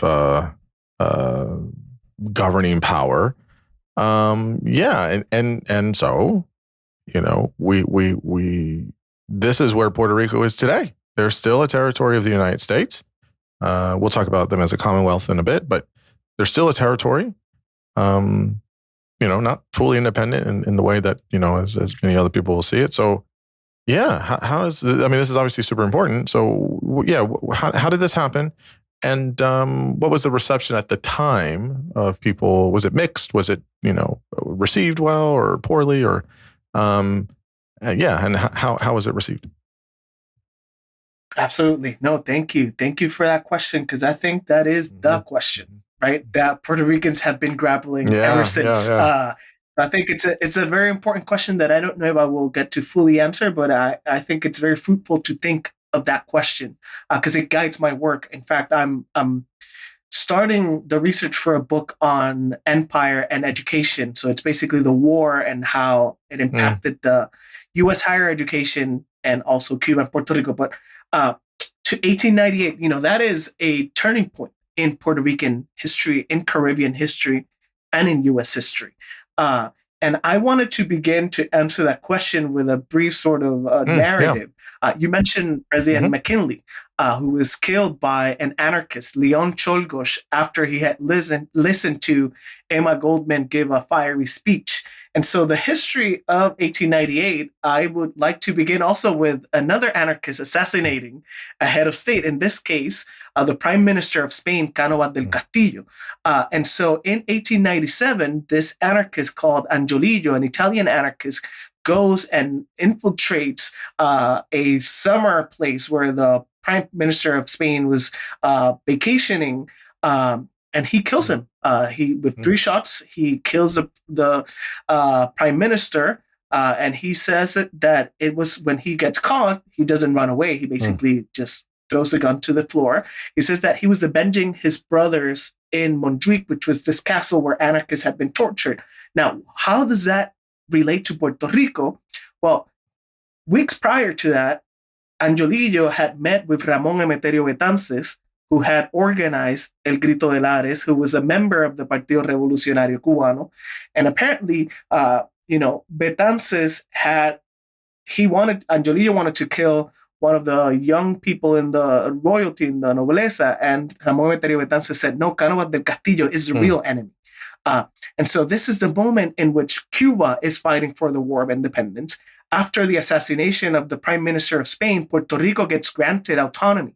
So for the first time in its history, in 1897, Puerto Rico becomes an autonomous territory of Spain with its own autonomic charter and its own autonomic government. This will be short-lasting, because before they meet for the first time, the autonomous government, the war is declared in Puerto Rico. And so I say that because, the war is part of this larger sort of historical moment in which Cubans had been fighting ever since 1868, but really the last war of independence, it's 1895. And so by 1897, Cubans knew that they were going to win the war. When Spain grants autonomy to Puerto Rico, Puerto Ricans celebrate that autonomy. When they grant autonomy to Cuba at the same time, Cubans reject the autonomy that Spain is granting them. Shortly after, we have the U.S. intervention, and I'm not going to go into the details of the sinking of the USS Maine in the Havana harbor, the declaration of war. But I just wanted to mention that, Cubans were fighting for their independence. They were on the brink of winning the war. They knew they were going to win, and Puerto Ricans had just been granted autonomy. And then all of a sudden, the United States declares war on Spain, invades Cuba, and eventually on July 25th, 1898, they invade Puerto Rico. They had bombarded the city of San Juan a few months prior in May of 1898, but on July 25th, U.S. troops land in Guanica in the southern part of Puerto Rico. And now your question of the reception of people, of how the people receive the U.S. soldiers, is a very contentious historiographical question. I've seen people scream at each other at academic conferences over this question because, traditionally what we hear is that people celebrated the arrival of the U.S., and there's some truth to that. People understood the U.S. as the pinnacle of democracy and liberty, and so they welcomed the U.S. On the other hand, you had another faction that fought against the U.S. occupation. And there were two minor battles. And now, because I just said minor, if a Puerto Rican historian is listening, I might get into some nasty emails. But the reality of it is that the war in Puerto Rico was very short. It was short lasting. And the majority of the people either agreed to be, part of the United States, or that they did not care at all. Right? For working class peoples, this did not mean any sort of change. And so, the question in Puerto Rican historiography that I was referring to in terms of like this very contentious question is, was 1898 traumatic for Puerto Ricans or not? And so for me, Puerto Ricans have been living in trauma for centuries. This was just another sort of moment in it. And so it's mixed. So some people agree with that. The elites immediately aligned with the U.S. occupation. By the 1920s, they were disenchanted, and those same elites are going to turn against the United States, and they're going to articulate very powerful anti-imperialist discourses. They're going to articulate pro-independence discourses. But just to give you an example, my previous book was on working class intellectual communities in Puerto Rico in the 20th century. And so you have the most radical anarchist pamphlets that were produced. And in the first page, there was a quote from George Washington or Thomas Jefferson. And so it's, I say that because the US back then, for a lot of people, meant democracy, rights, freedom, liberty. And it will take a few decades for certain sectors of society to come to grapple with the reality that, the U.S. occupation did not really mean freedom, liberty for everyone in Puerto Rico. But, again, one of the main things that I say in the book is that there were many Puerto Ricos, and there's still many Puerto Ricos, and people inhabit different experiences in Puerto Rico. And so the same was true in 1898. It was a moment that changed the course of Puerto Rican history. For some people, they welcomed the U.S. with open arms. Others resisted. But in the 1930s, we're going to see that there was consensus against imperialism in Puerto Rico. I guess the question I'm thinking about as I'm listening to this is, isn't that kind of like expected, right? As you're saying, there's many, Puerto Ricos, right? It's when, in listening to the whole history you've been detailing here, from its inception point, the question I have is, look, yeah, how do I say this? There are many horrible things that Spain did to Puerto Rico for hundreds of years. And Puerto Rico isn't, unique to that. I mean, Spain did this in many places. And yet, there are things that you receive in empire, right? Now, I think, you started off by saying that, 70% of the country was illiterate. So, you're not getting too much there. I'm not comparing, but, if you take an example of like, United Kingdom or Britain with India, there was a lot of things that were given to India, and that's a totally different history and time, and it's complicated. And, but, empire is mostly bad, but that doesn't mean that you can't have, 1.5 cheers for empire sometimes for things you get. And I think we're going to see this with the United States, right? The impact that you get. And so I understand the pull for people to be, colonizing, and imperialism is awful. And I'm mostly with people on that. But what does end up happening is, well, how do you handle that? Because that becomes a part of your history. So I wonder if the embrace of the US was, well, a rejection of being from part of Spain for so long. So, well, yeah, well, finally we can, we're not going to, maybe some people wanted the independence or, whatever, but it's like, yeah, okay, well, this is terrible. Let's go to this place that is, it's a newer country, so they'll understand, right? They had their own revolution, just 120 years ago at that point. Okay, like democracy, liberty, freedom, et cetera, et cetera. There's, and it's close by, right? It's not that far, like it is for Spain. I can imagine some people would see benefits for being, if you have to be part of a country or an empire. Of course, there are going to be people that are going to say, well, true independence is the way to do it, but I wonder if maybe some of the things they saw with Haiti were, nearby was like, it's not easy either. It's different. It's difficult. Or other places. But then maybe some other people, rightfully so as well, would say, listen, we don't want any of that. We deserve to be our own. We've been all these years of, being in a type of, psychological bondage or, physically or whatever, economically. Let's do it our own way. And we've been here longer anyways, before anyone else came here. Let's just finally do it our way. But I think you can't erase, whether you like it or not, the history that you have that's there up to that point. And I think it becomes super complicated. And I also wonder this, when you were saying all this stuff, I was thinking about this you also have different peoples there. You have people from the African continent. You have people from the, other parts of Latin America, past and more recent, people from Europe, different ideas, different histories, different, and, it's not a homogenized place by any means. And so then it says, okay, well, you're going to get a lot of different ideas. And it's just going to make it hard for people to agree on.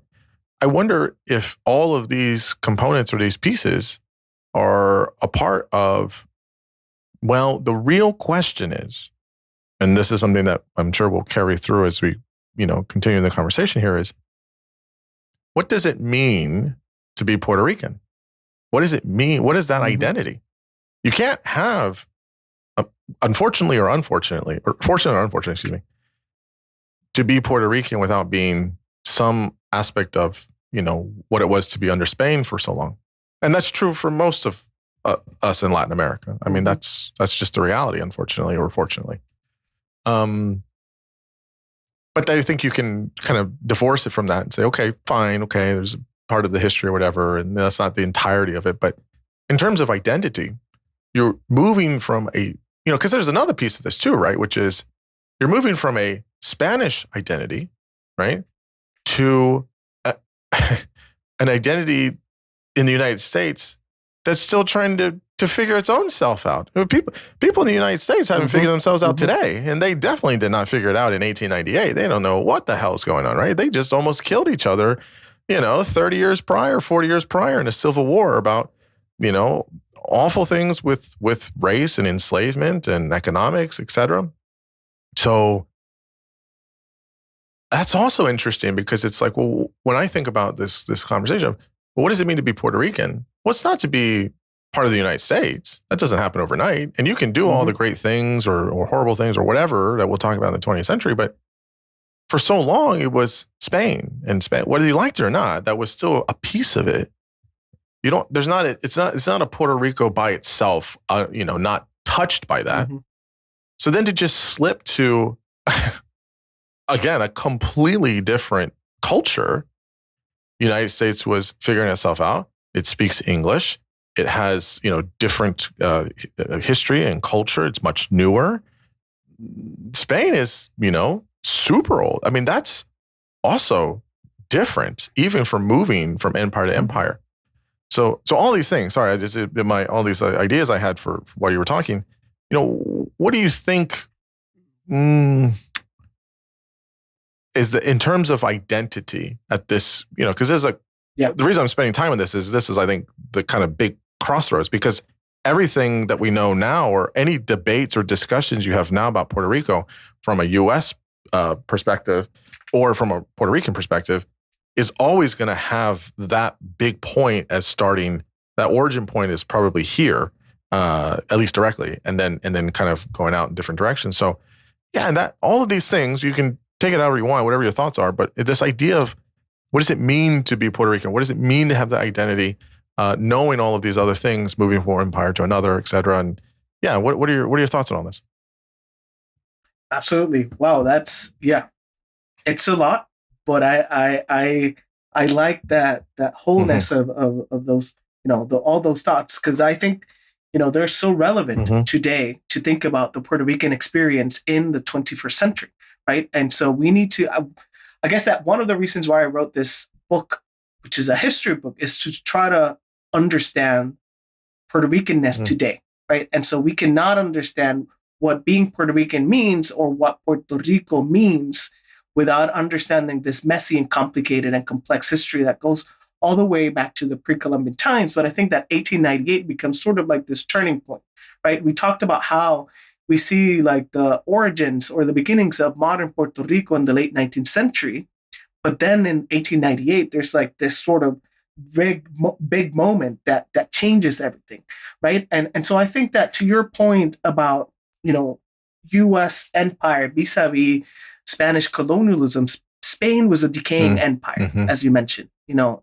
It was the largest empire in the world by 1868. It only had its last two colonial enclaves in the Caribbean or in the Americas, were Cuba and Puerto Rico. They lose them in 1898. But, I think that one important, to your question, which is highly and super important and highly relevant, what does being Puerto Rican mean? That's the same question that the people in Lares were asking themselves in 1868, right? And so they were articulating and crafting a sense of belonging to Puerto Rico that was not dependent upon Spain. That is, it's not negating the reality, the material reality of Spanish colonialism, but for them, they considered themselves something other than Spaniards, right? And I think that in early 20th century, you have that once again.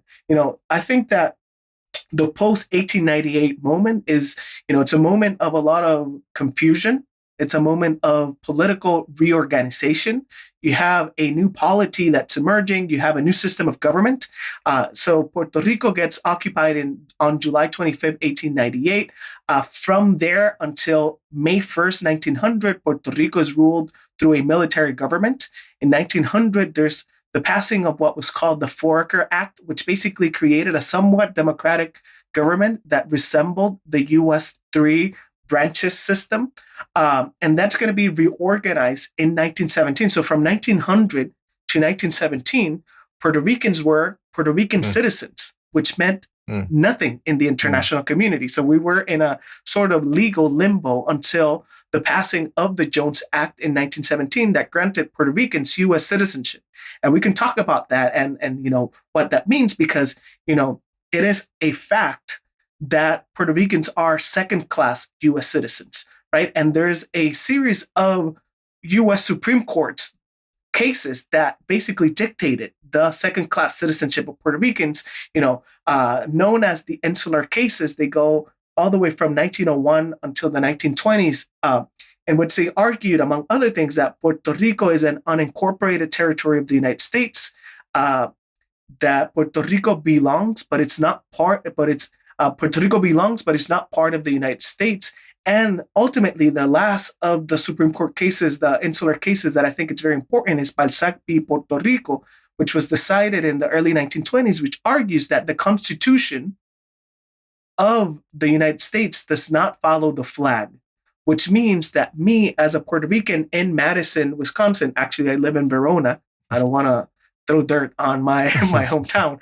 In Verona, Wisconsin, I am fully protected by the Bill of Rights, but once I take a plane in the Madison airport and I land in the Luis Muñoz Marin airport in San Juan, I'm not fully protected by the Bill of Rights because of this Supreme Court case that was decided in the early 20th century. And I'll get to the identity in a second, but I think this context is important because, the first insular cases related to Puerto Rico, because these cases are also related to Guam, to the Philippines, to it's the insular territories.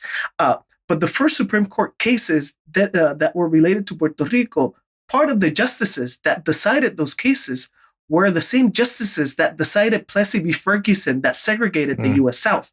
So race is cutting across all of this, right? And so when we see that moment of post-1898 U.S. occupation, the creation of, the Foraker Act, et cetera, race is mediating these conversations. And when you look at the record, from the President of the United States to faculty at universities, to journalists, to justices, all of them understood Puerto Ricans as lesser than, as too savage, as non-Anglo cultures.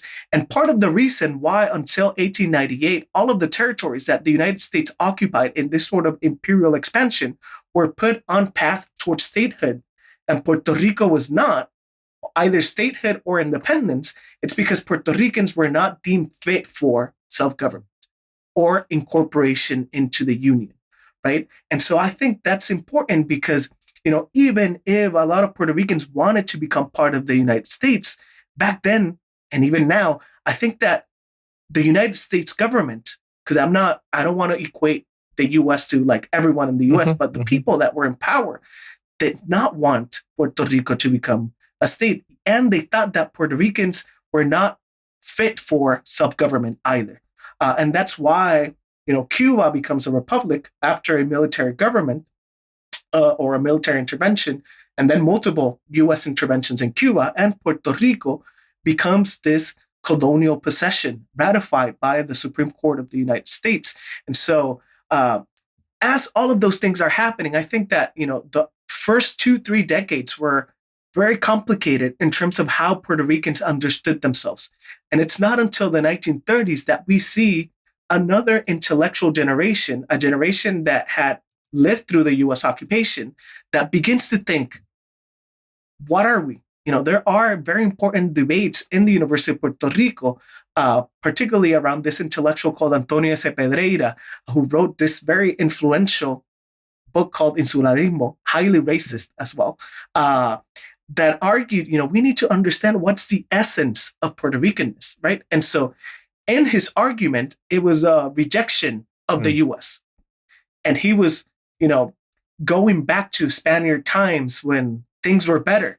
But the reality was that things were not better either, right? It was this idealized and romantic notion of Spanish colonialism. And, that's where we see the beginnings of this sort of intellectual trend of Hispanismo, like romanticizing Spanish culture. And so all of that to say, it's this, early 20th century is this very complicated political moment in which the question of what are we as Puerto Ricans is not at the forefront, and it doesn't come back until the 1930s. And I think it goes, it's in the late 1930s, intellectuals were thinking about it. Then comes the occupation. And in the 1920s and 30s, we see that again resurging in intellectual circles. But how to understand U.S. intervention in Puerto Rico, that was something that they were thinking about it constantly in the early 20th century. And there were some things, as you were mentioning, education expanded. The university was created in 1903 in order to have more teachers. It was a teachers' college. But by the 1920s and 30s, the university became a place of higher learning. And that's where debates around what are we? Are we part of the Spanish Americas? Are we part of this Hispanic tradition?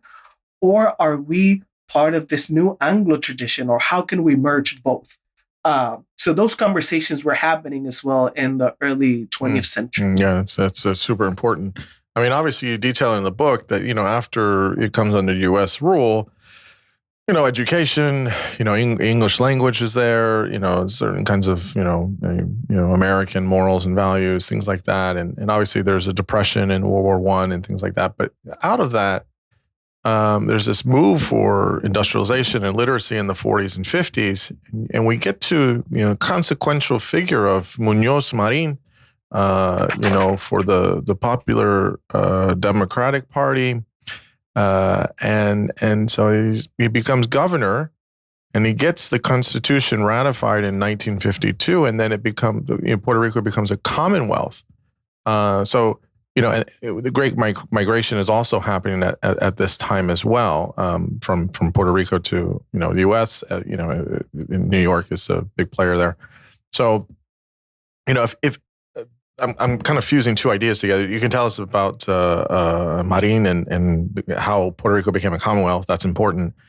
But when I was reading the book, I thought, I was like, well, if all of these things are happening, why is everyone leaving? Or why are many people leaving? Why is there this great migration when you're changing things? You got a governor, you get a constitution ratified, you get a Commonwealth. All right, that seems pretty good. You've had some literacy, you've had some industrialization, you're trying to move things, you're doing stuff.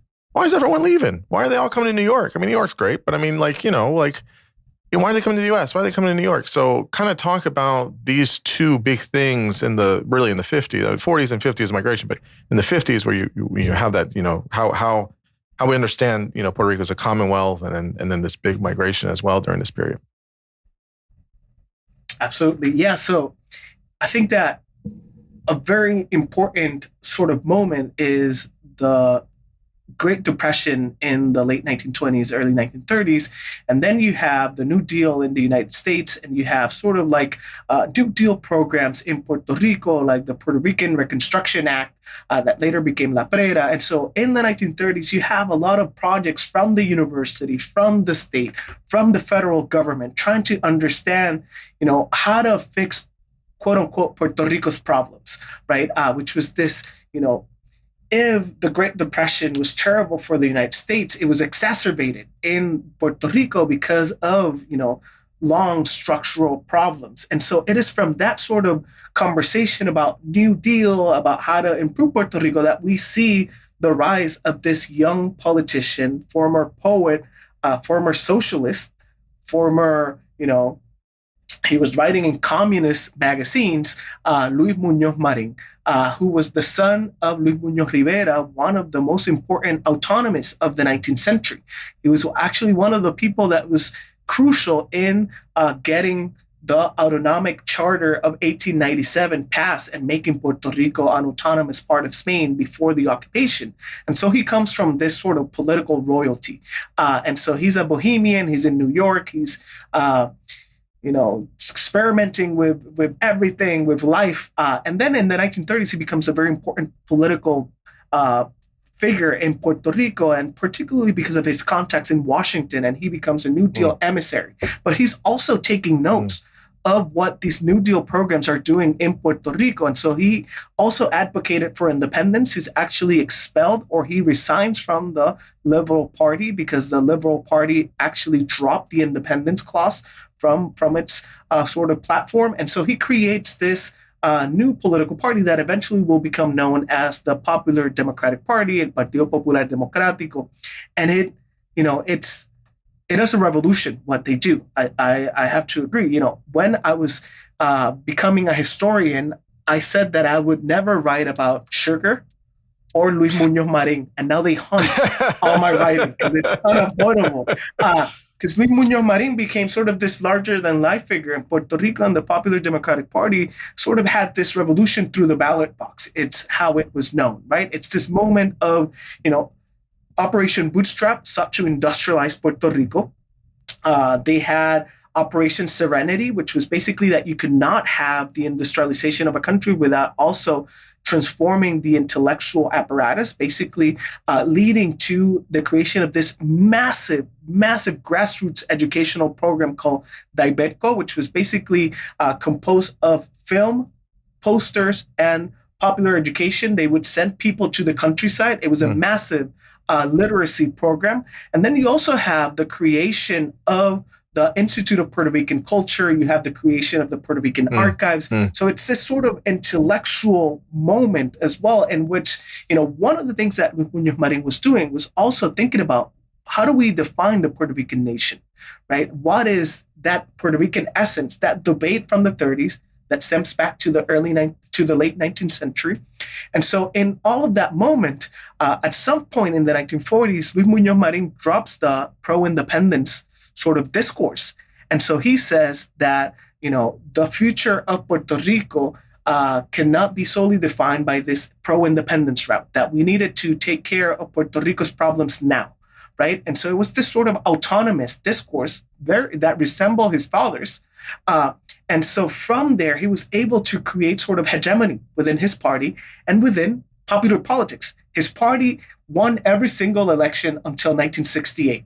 And so he was a larger-than-life figure. And so from there, he's able to also create a deal with the United States to pass Law 900, which basically allowed for a constitutional assembly that he organized. There was only one woman presence. There were a few socialists, and then it was people from the pro-annexation party and his party. So they crafted the Puerto Rican Constitution, one of the most progressive constitutions the world had ever seen. When it was sent to U.S. Congress, it was so progressive that they said it stinks as socialist. We need to take out some things. And so it was basically they took out part of the Bill of Rights that guaranteed that everyone should have work in Puerto Rico. So it was some really progressive measures. But all of that to say that the Commonwealth, with its own constitution, was created in 1952.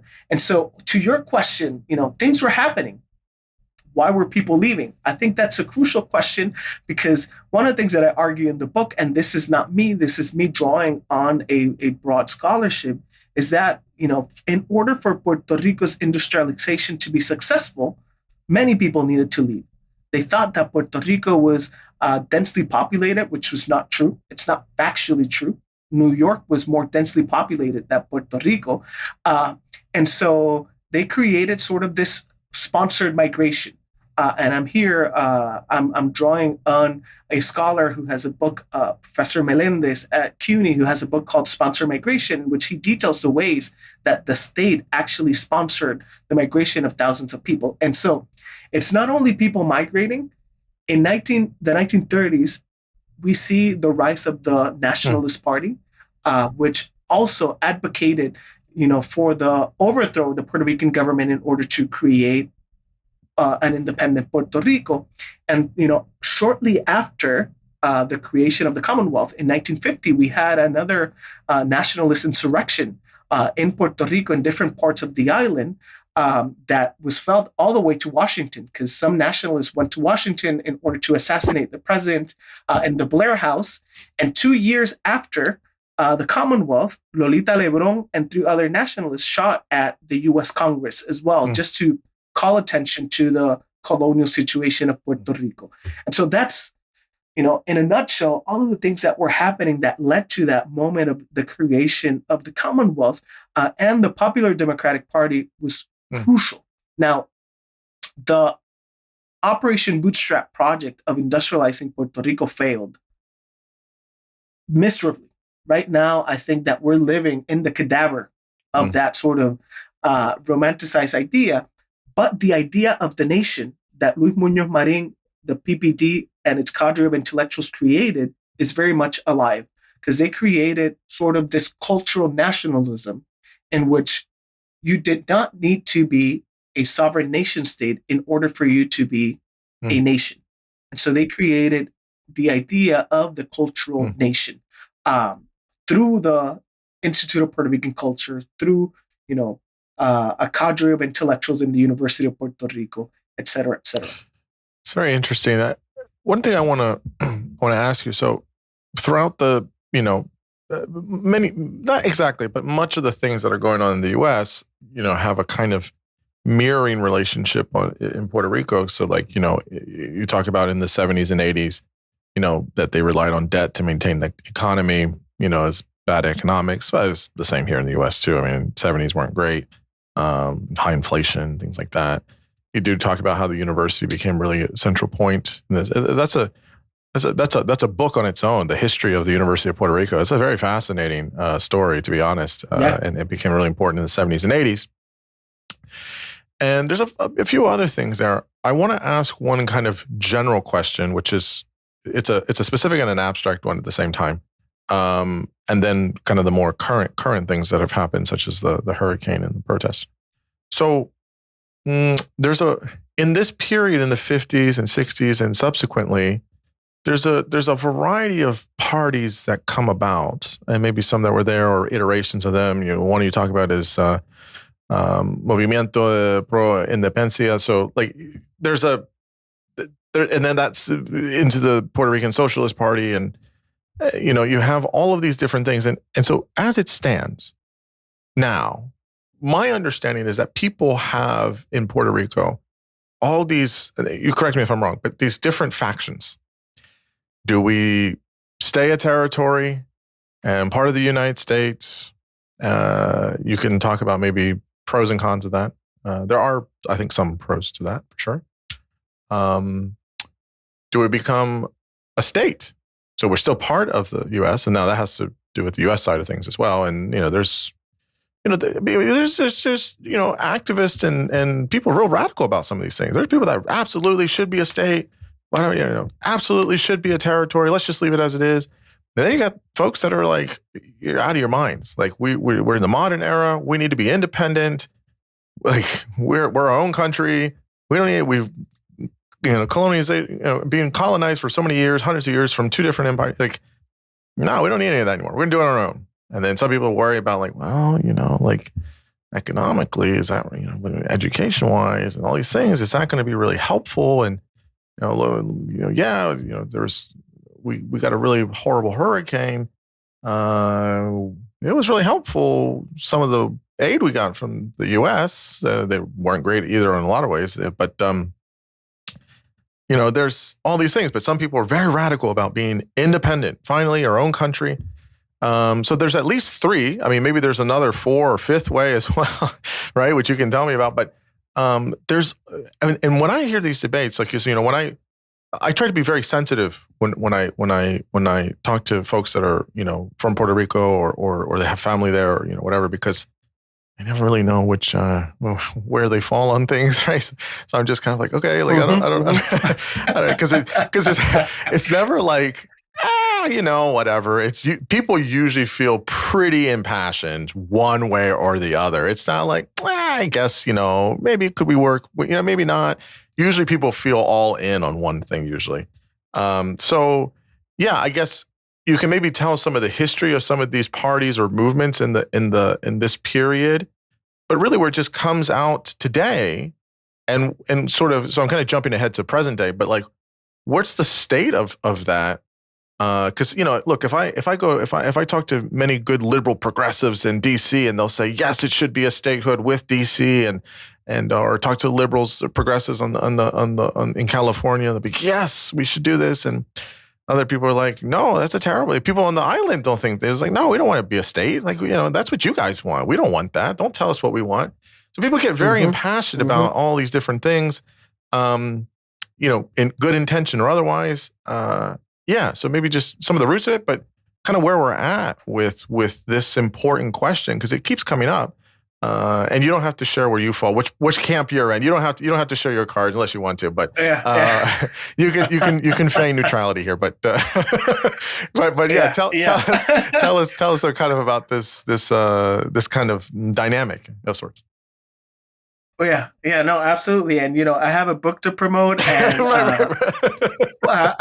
aligning myself with one could derail the other camp. No, I'm joking. But but I think that it's a very important question, because it goes back to, that those 1960s moments that you were mentioning in the 1970s. I think it's a moment of transformation. And, it's funny because as I was writing the book, there were many moments in which I wrote down a turbulent decade for like the 30s, and then the 60s, another turbulent decade, and then the 80s, and so it seems like Puerto Rico is always in the midst of like these massive transformations. And so I think that, I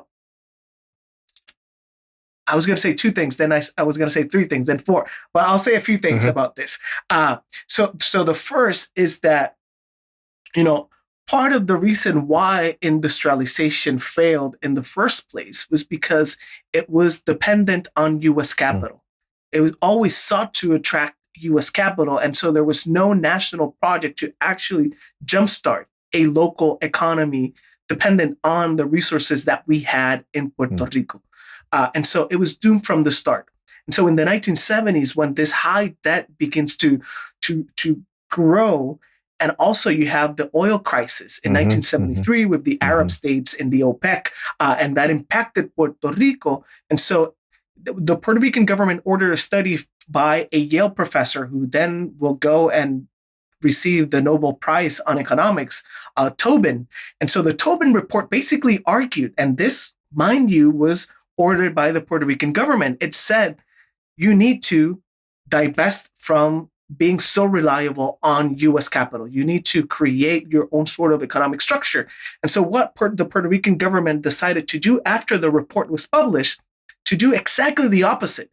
And so they lobbied for the implementation of Section 936 of the Internal Revenue Code, which basically allowed for corporations to settle in Puerto Rico, basically making it a tax haven for corporations.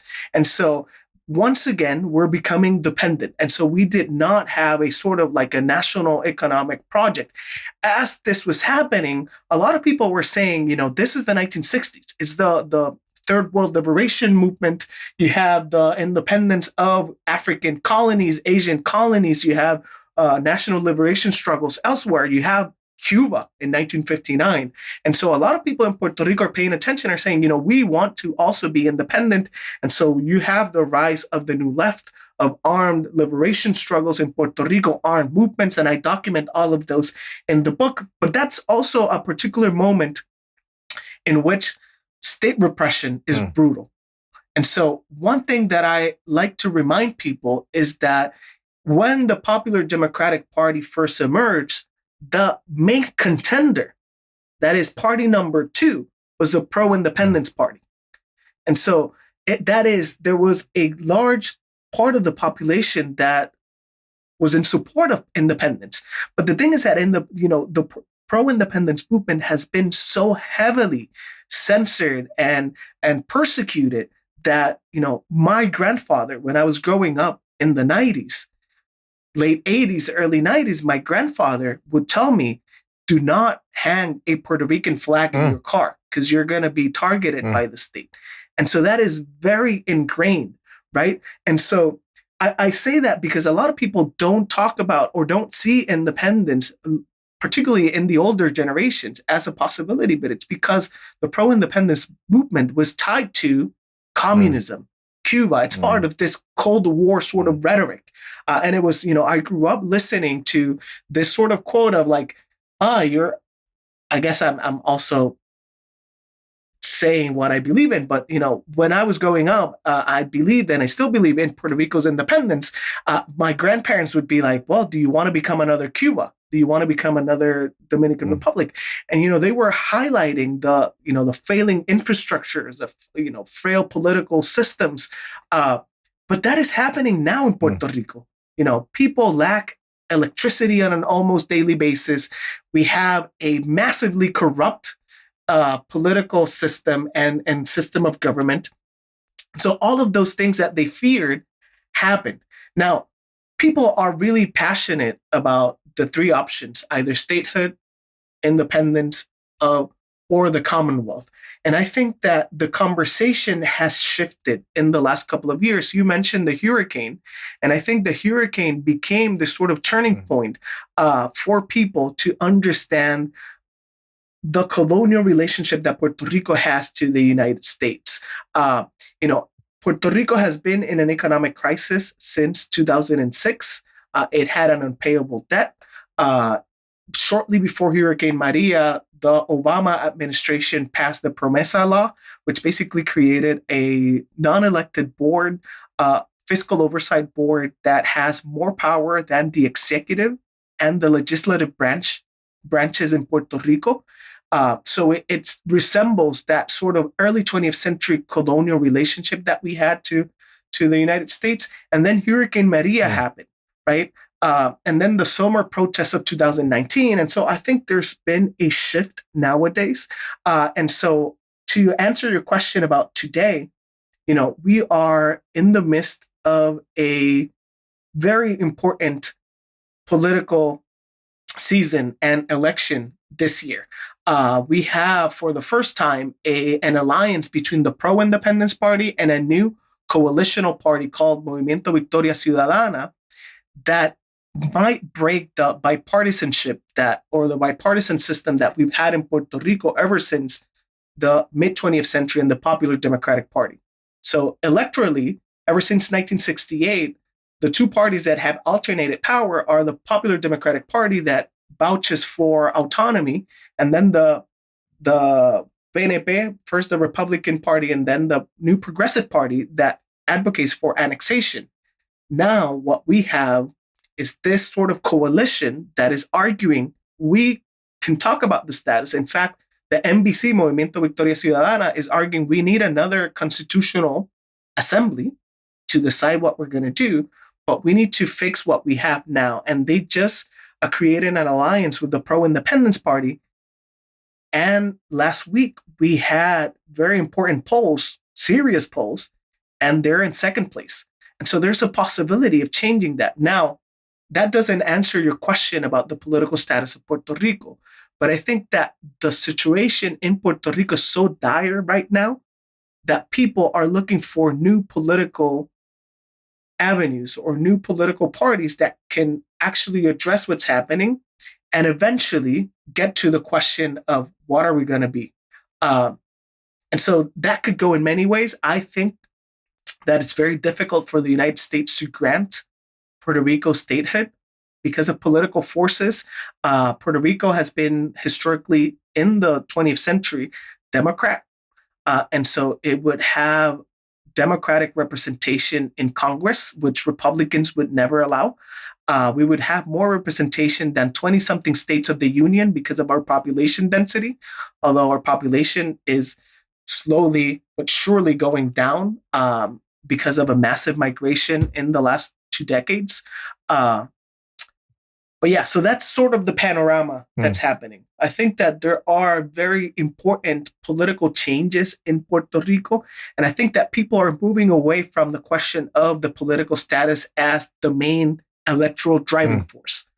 Throughout its modern history, that has been at the crux. We should, vote for the party that represents our stance on the political status of the island. Now I think that people are voting for, let's fix this sort of chaotic situation that we're in right now. And I think that Movimiento Victoria Ciudadana is capitalizing on that because it's a coalition party made of people that are pro-annexation, pro-Commonwealth, and pro-independence, all in the same umbrella. And then you also have fundamentalist religious right-wing groups that are also gaining traction in Puerto Rican politics. Yeah, it's very interesting. I can see kind of all the sides of it, I guess. And unfortunately, I don't know if there's a way of. There's not really a slow way to be independent, I guess. I don't know. Maybe there is, but usually it's we have laws, you have standards, and that's fall under something, whether it's independent or the state or it's a territory. So, I think, I think there's a complicated issue there, right? Is Puerto Ricans are U.S. citizens, and if you're independent, well, I guess you're going to have many people that are U.S. citizens, and all of a sudden you're going to have kids that aren't U.S. citizens anymore. They're Puerto Ricans, independently. So what does that mean, and how does that, that's a whole other wrinkle. And and we are birthright citizens, so it's very difficult for our citizenship to be taken away in the case of Puerto Rican independence. At least those of us that were born in a pre-independent Puerto Rico. But that's why I think it's so important. One of the things that I also talk in the book is the centrality of the Puerto Rican diaspora. And I think that the Puerto Rican diaspora needs to have a stake in this conversation. And this is self-serving because I'm part of the Puerto Rican diaspora, but also precisely because of those sort of questions that you're posing, like what's going to happen to those Puerto Ricans in the U.S. that are U.S. citizens. But the counter to that is, how can somebody that is Puerto Rican, let's say their parents are whatever by blood, and they've lived their entire life here in the United States, maybe they've never even been to Puerto Rico, right? They've lived in the Bronx or Brooklyn, their entire life. They're educated. Maybe they don't speak Spanish, right? But they're Puerto Rican, and they're definitely U.S. citizen. How can they have? I'm not saying they shouldn't have a voice, but why would they have a voice as part of the diaspora of saying what an island they've never maybe been to, or maybe they've just visited a couple of times, but they don't know anything about? Why would they have a voice? Why should they have a voice in saying that? Isn't it more? It behooves the person that was born there, or they live there for many years, or they're whatever they've invested there. Like, don't they get more of that than the person that doesn't even know the island? Yeah, no, absolutely. I think that's a very important question and provocation because, a few years ago, we had a gold medalist, Camacho Queen. She was a runner. She won a medal for Puerto Rico. She has never lived in Puerto Rico. She doesn't know any Spanish. And so a lot of people were like, oh, she's not Puerto Rican. And I wrote a whole article defending her because I think that, because we lack a sovereign nation state, we have created an idea of the nation that is fluid and diasporic, and that includes all of those people living in the United States that claim that Puerto Ricanness. There's a lot of people that have never been to Puerto Rico. They don't know Spanish, yet they rock the flags. They have this sort of sense of belonging to something other than the United States. But this would go back to the point of, what does it mean to be Puerto Rican? Because you would say these people are from the United States. Like they know English, they went to high school, they went to college, they know American culture, they know all of the things. They don't know anything about Puerto Rico. So what does it mean to be Puerto Rican? Exactly. And that's a question that I wanted to answer in the book, and I leave open. So I finished the book with that question still open-ended, because I want people to get to their own conclusions. But I would argue that those people that are in the United States and are part of Puerto Rican communities that claim a sense of belonging to Puerto Rico, to its culture, I think they're Puerto Rican because, we have to, have this conversation with the fact that we only have around 3.2 million Puerto Ricans in the archipelago, and almost 7 or 8 million Puerto Ricans in the United States, some of them who had never been to Puerto Rico, right? And I think that's important, but I still think that because we lack a sovereign nation state, it's not like, Argentina, when they have a national election where people abroad in the diaspora can vote. We don't have a national structure. Thus, we have created this sort of sense of belonging in different places. And so for anthropologist Jorge Duani, he calls this Puerto Rico's as a nation on the move, right? And so I think that they are part of the Puerto Rican nation, but this nation is diasporic, right? But then I guess that to your question, it's a serious question that we need to take into consideration when we're thinking about an independent Puerto Rico. Yeah, right? yeah. What is the role? That's my point. Is I agree with you. I think, I like the whole idea that Puerto Rican is a diaspora in some ways, even though there is a physical place. More people outside than there in the country. And people that live here and they're Puerto Rican by blood or their parents or their grandparents or whatever. Yes, I would agree. They're Puerto Rican, like people that are born, raised, and never left the island. I would totally agree. Ethnically, let's say, or even racially, if you want. Fine. I mean, well, I'm not Puerto Rican, so I can't say. But I'm just, in terms of the thought experiment here, I don't know what to do with that though, because it's like you can be Puerto Rican ethnically and even somewhat culturally, but there must be some way to figure out like who makes the decision for politically, I guess, for the island and independence, because it doesn't seem I don't want to say right. I don't want to make it a moral thing, but it doesn't seem accurate for someone that's embedded there in another place to not participate, but to have that decision. So I don't know. I don't feel. I just feel conflicted about it, just from an observer that's not Puerto Rican looking in. Like that's a tricky situation. That's a really tricky situation.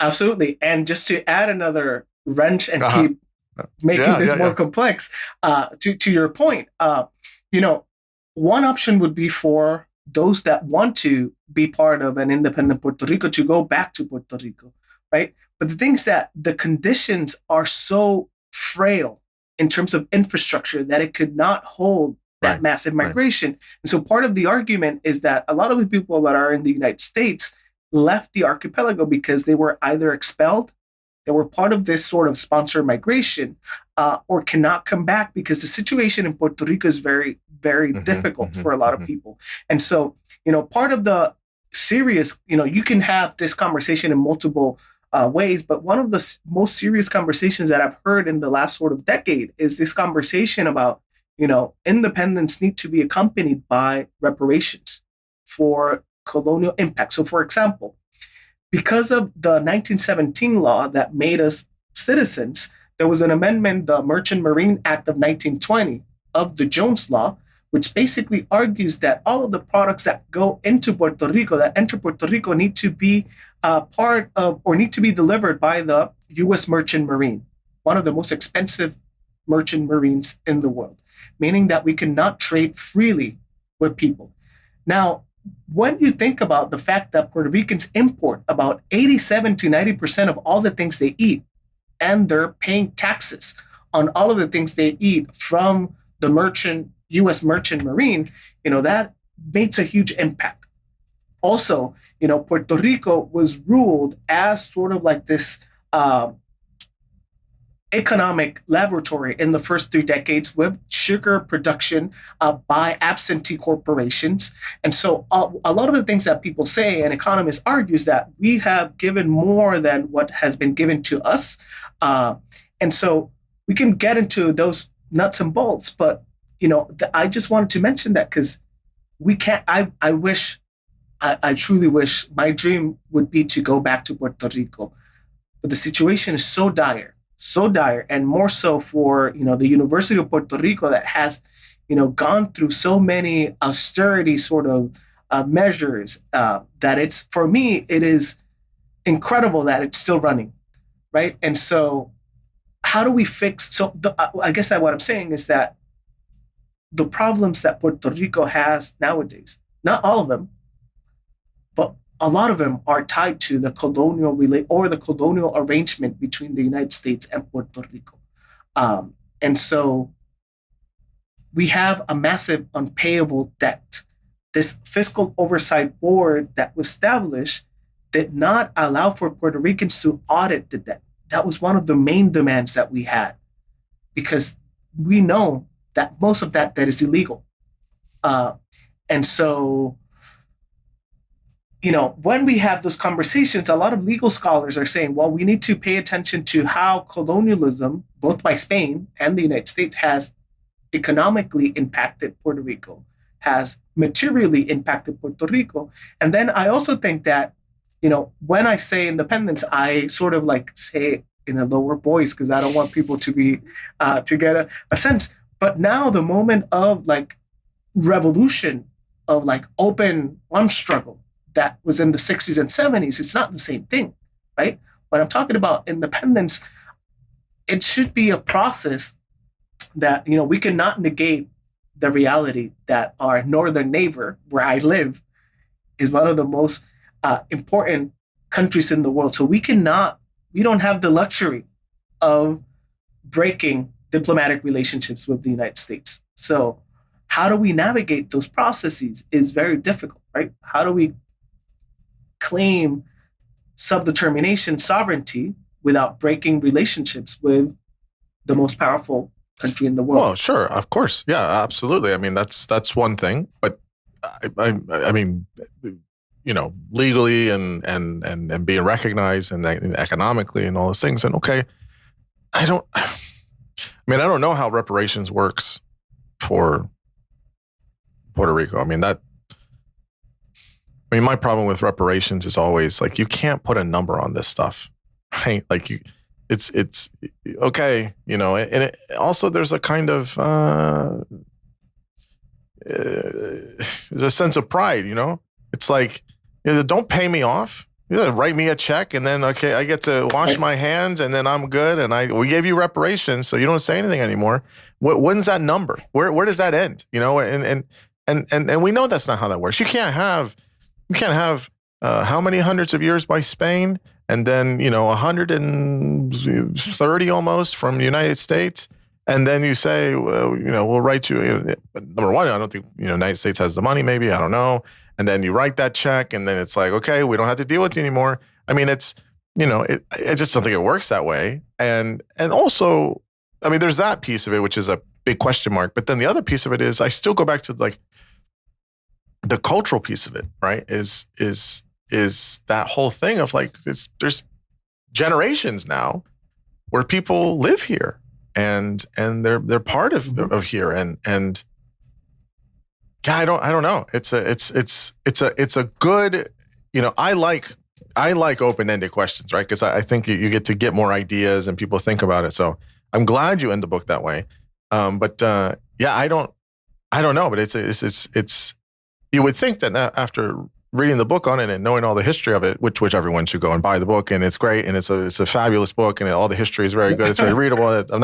That's my plug for the book is there too, but it doesn't. It gives you more questions in some ways, because now it's like, oh, now I understand the context.